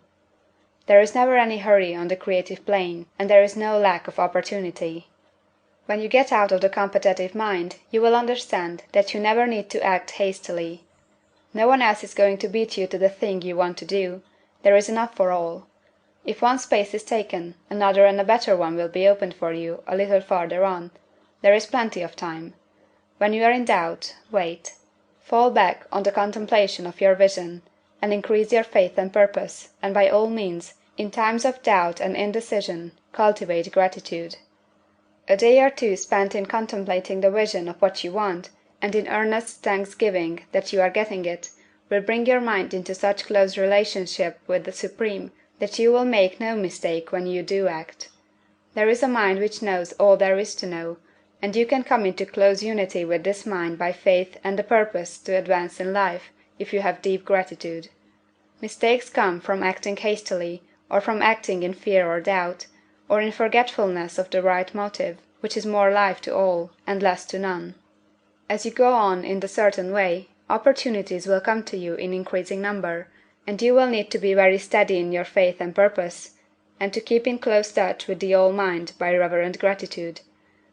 Do all that you can do in a perfect manner every day, but do it without haste, worry, or fear. Go as fast as you can, but never hurry. Remember that in the moment you begin to hurry, you cease to be a creator and become a competitor. You drop back upon the old plane again. Whenever you find yourself hurrying, call a halt. Fix your attention on the mental image of the thing you want, and begin to give thanks that you are getting it. The exercise of gratitude will never fail to strengthen your faith and renew your purpose. End of Chapter 13. Chapter 14. The Impression of Increase. Whether you charge your vocation or not, your actions for the present must be those pertaining to the business in which you are now engaged. You can get into the business you want by making constructive use of the business you are already established in, by doing your daily work in a certain way. And in so far as your business consists in dealing with other men, whether personally or by letter, the key thought of all your efforts must be to convey their minds the impression of increase. Increase is what all men and all women are seeking. It is the urge of the formless intelligence within them seeking fuller expression. The desire for increase is inherent in all nature. It is the fundamental impulse of the universe. All human activities are based on the desire for increase. People are seeking more food, more clothes, better shelter, more luxury, more beauty, more knowledge, more pleasure. Increase in something, more life. Every living thing is under this necessity for continuous advancement. Where increase of life ceases, dissolution and death set in at once. Man instinctively knows this, and hence he is forever seeking more. This law of perpetual increase is set forth by Jesus in the parable of the talents. Only those who gain more retain any. From him who hath not shall be taken away even that which he hath. The normal desire for increased wealth is not an evil or a reprehensible thing. It is simply the desire for more abundant life. It is aspiration. And because it is the deepest instinct of their natures, all men and women are attracted to him who can give them more of the means of life. In following the certain way as described in the foregoing pages, you are getting continuous increase for yourself, and you are giving it to all with whom you deal. You are a creative center, from which increase is given off to all.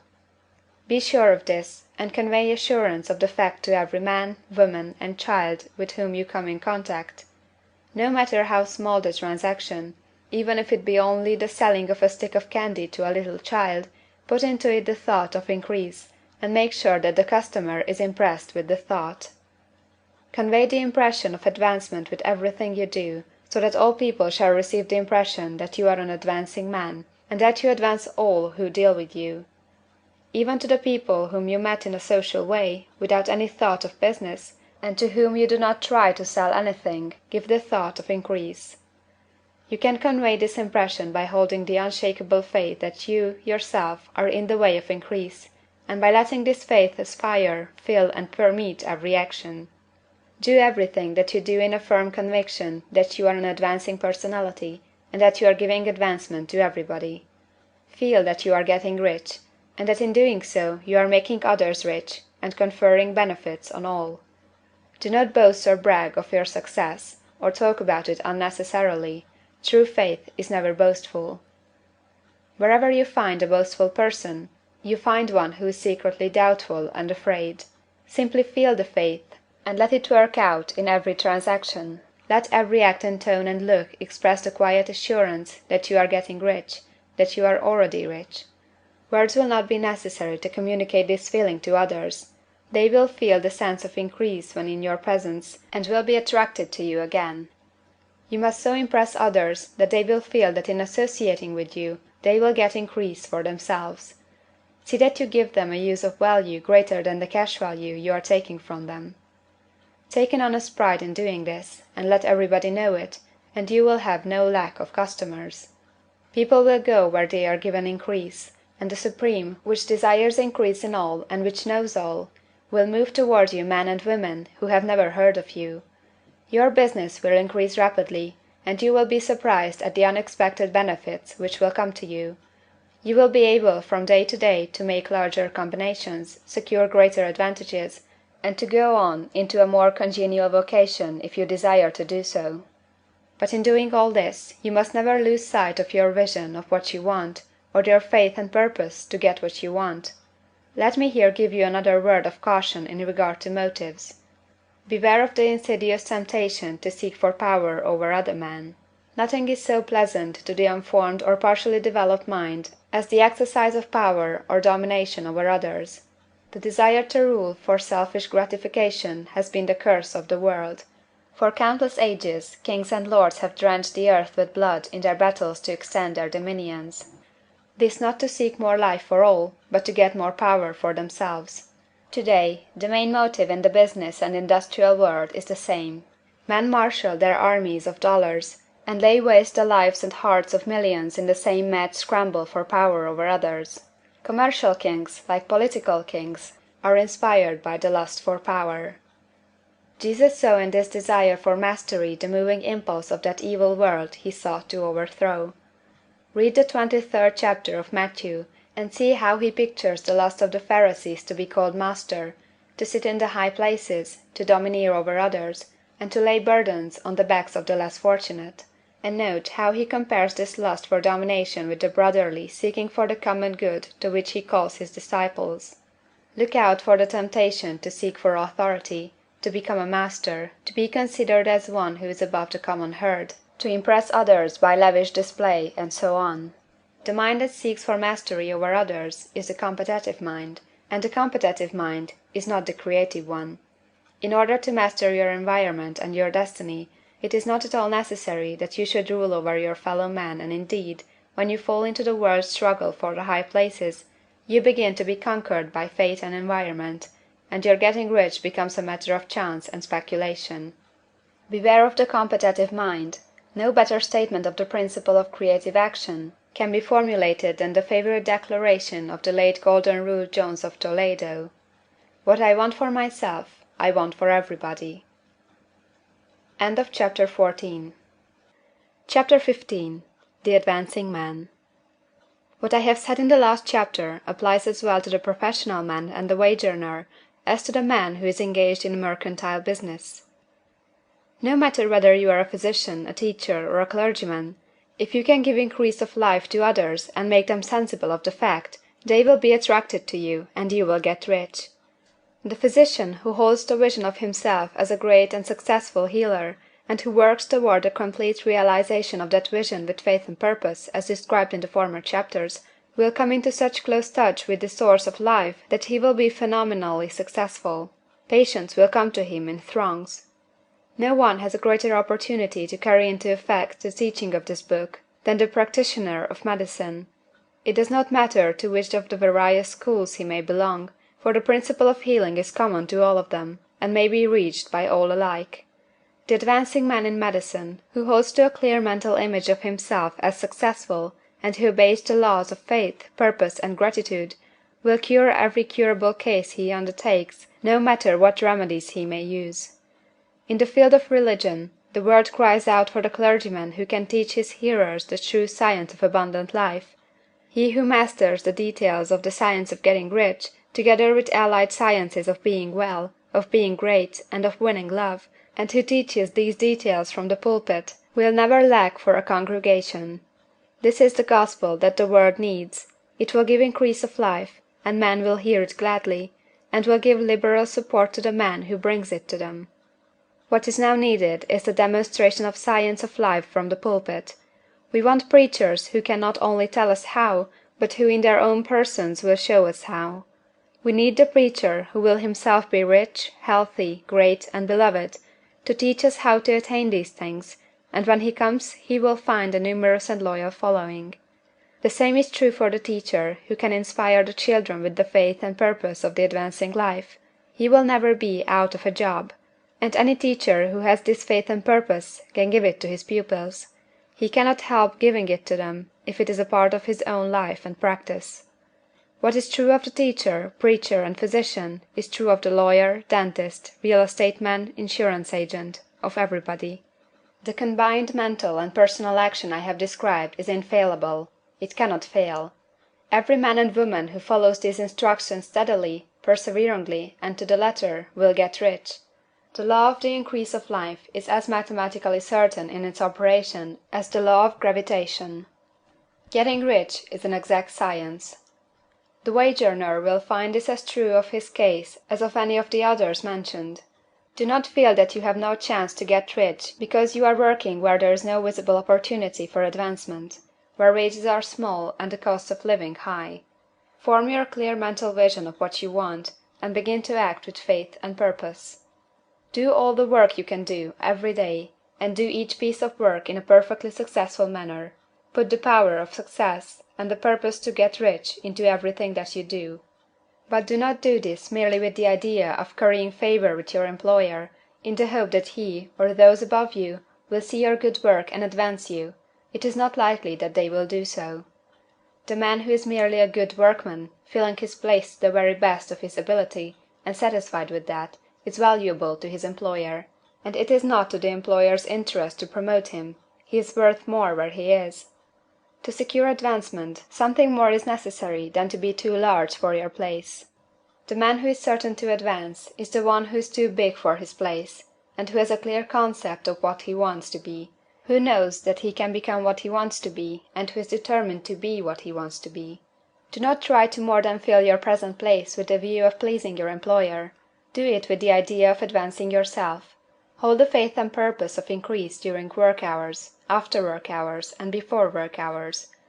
Hold it in such a way that every person who comes in contact with you, whether foreman, fellow workman, or social acquaintance, will feel the power of purpose radiating from you, so that every one will get the sense of advancement and increase from you. Men will be attracted to you, and if there is no possibility for advancement in your present job, you will very soon see an opportunity to take another job.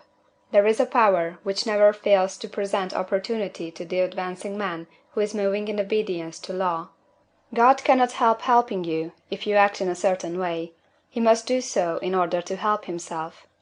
There is nothing in your circumstances or the industrial situation that can keep you down. If you cannot get rich working for the Steel Trust, you can get rich on a 10-acre farm, and if you begin to move in a certain way, you will certainly escape from the clutches of the Steel Trust and get on to the farm or wherever else you wish to be.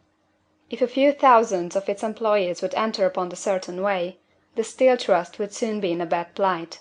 It would have to give its working men more opportunity, or to go out of business. Nobody has to work for a trust. The trusts can keep men in so-called hopeless conditions only so long as there are men who are too ignorant to know of the science of getting rich, or too intellectually slothful to practice it. Begin this way of thinking and acting, and your faith and purpose will make you quick to see any opportunity to better your condition. Such opportunities will speedily come, for the Supreme, working in all, and working for you, will bring them before you. Do not wait for an opportunity to be all that you want to be. When an opportunity to be more than you are now is presented, and you feel impelled toward it, take it. It will be the first step toward a greater opportunity. There is no such thing possible in this universe as the lack of opportunities for the man who is living the advancing life. It is inherent in the constitution of the cosmos that all things shall be for him and work together for his good, and he must certainly get rich if he acts and thinks in the certain way. So let wage-earning men and women study this book with great care, and enter with confidence upon the course of action it prescribes. It will not fail. End of Chapter 15. Chapter 16. Some cautions and concluding observations. Many people will scoff at the idea that there is an exact science of getting rich.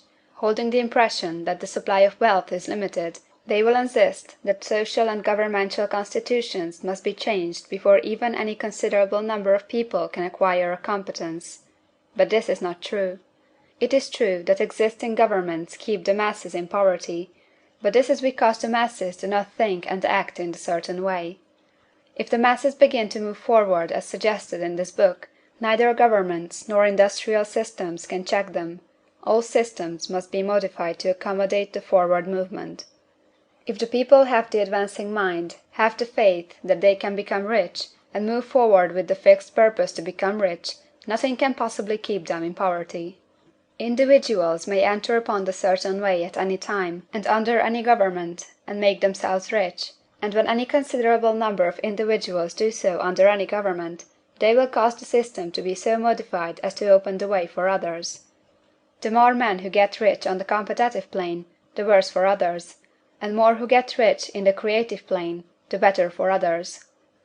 The economic salvation of the masses can only be accomplished by getting a large number of people to practice the scientific method set down in this book, and become rich. These will show others the way, and inspire them with a desire for real life, with the faith that can be attained, and with the purpose to attain it. For the present, however, it is enough to know that neither the government under which you live, nor the capitalistic or competitive system of industry can keep you from getting rich. When you enter upon the creative plane of thought, you will rise above all these things, and become a citizen of another kingdom. But remember that your thought must be held upon the creative plane.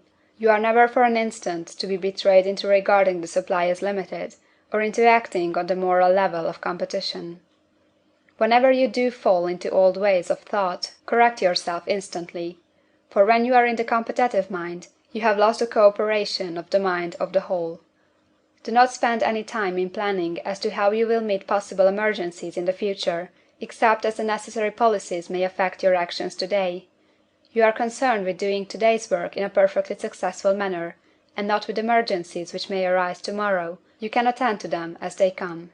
Do not concern yourself with questions as to how you shall surmount obstacles which may loom upon your business horizon, unless you see plainly that your course must be altered today in order to avoid them.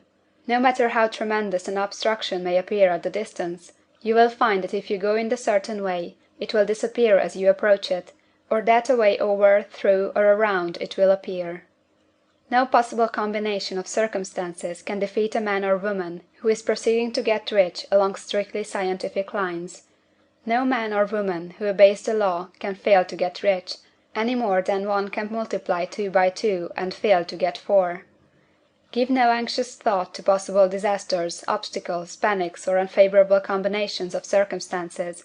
It is time enough to meet such things as they present themselves before you in the immediate present, and you will find that every difficulty carries with it the wherewithal for its overcoming. Guard your speech. Never speak of yourself, your affairs, or of anything else in a discouraged or discouraging way. Never admit the possibility of failure, or speak in a way that infers failure as a possibility. Never speak of the times as being hard, or of business conditions as being doubtful. Times may be hard and business doubtful for those who are on the competitive plane, but they can never be so for you. You can create what you want, and you are above fear. When others are having hard times and poor business, you will find your greatest opportunities.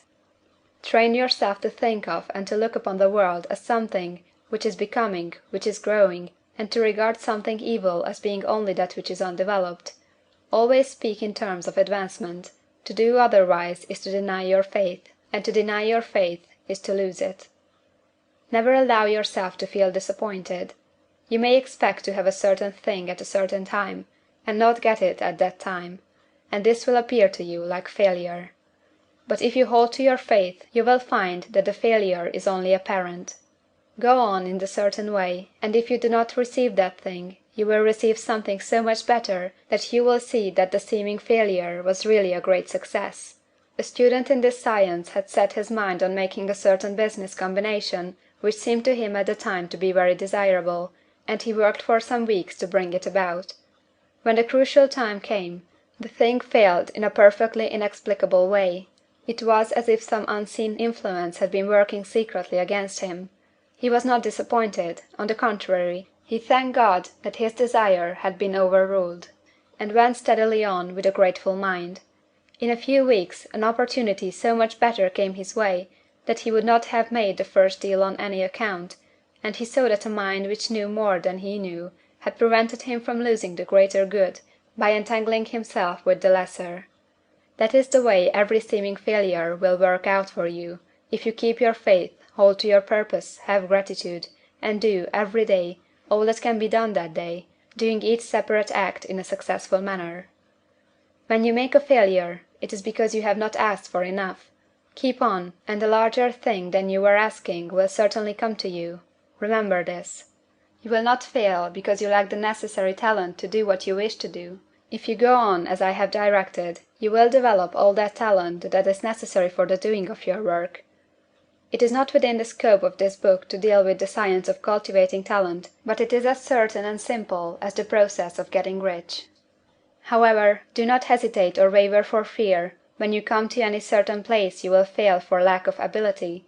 Keep right on, and when you come to that place the ability will be furnished for you. The same source of ability which enabled the untaught Lincoln to do the greatest work in government ever accomplished by a single man is open to you. You may draw upon all the mind there is for wisdom to use in meeting the responsibilities which are laid upon you. Go on in full faith. Study this book. Make it your constant companion until you have mastered all the ideas contained in it.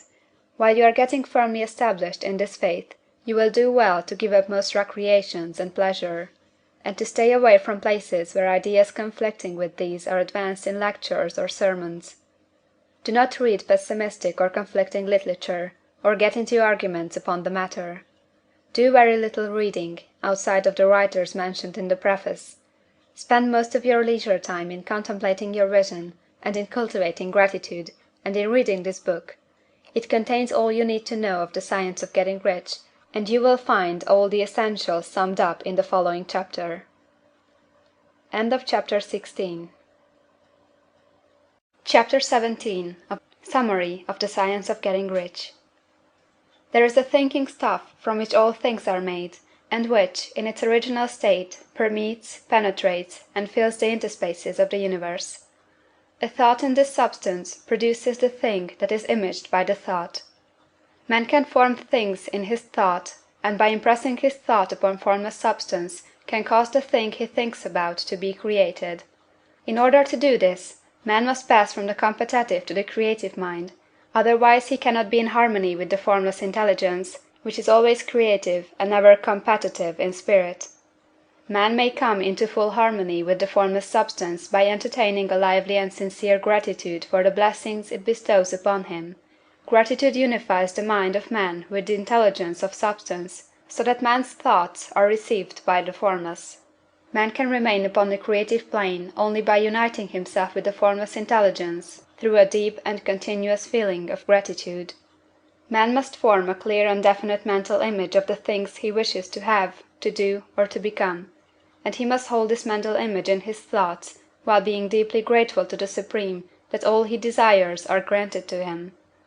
The man who wishes to get rich must spend his leisure hours in contemplating his vision, and in earnest thanksgiving that the reality is being given to him. Too much stress cannot be laid on the importance of frequent contemplation of the mental image, coupled with unwavering faith and devout gratitude. This is the process by which the impression is given to the formless, and the creative forces set in motion. The creative energy works through the established channels of natural growth and of the industrial and social order. All that is included in his mental image will surely be brought to the man who follows the instructions given above, and whose faith does not waver. What he wants will come to him through the ways of established trade and commerce. In order to receive his own when it shall come to him, man must be active, and this activity can only consist in more than filling his present place. He must keep in mind the purpose to get rich through the realization of his mental image, and he must do, every day, all that can be done that day, taking care to do each act in a successful manner. He must give to every man a use value in excess of the cash value he receives, so that each transaction makes for more life, and he must so hold the advancing thought that the impression of increase will be communicated to all with whom he comes in contact. The men and women who practice the foregoing instructions will certainly get rich, and the riches they receive will be in exact proportion to the definiteness of their vision, the fixity of their purpose, the steadiness of their faith, and the depth of their gratitude. End of Chapter 17. And End of the Science of Getting Rich, by Wallace D. Wattles.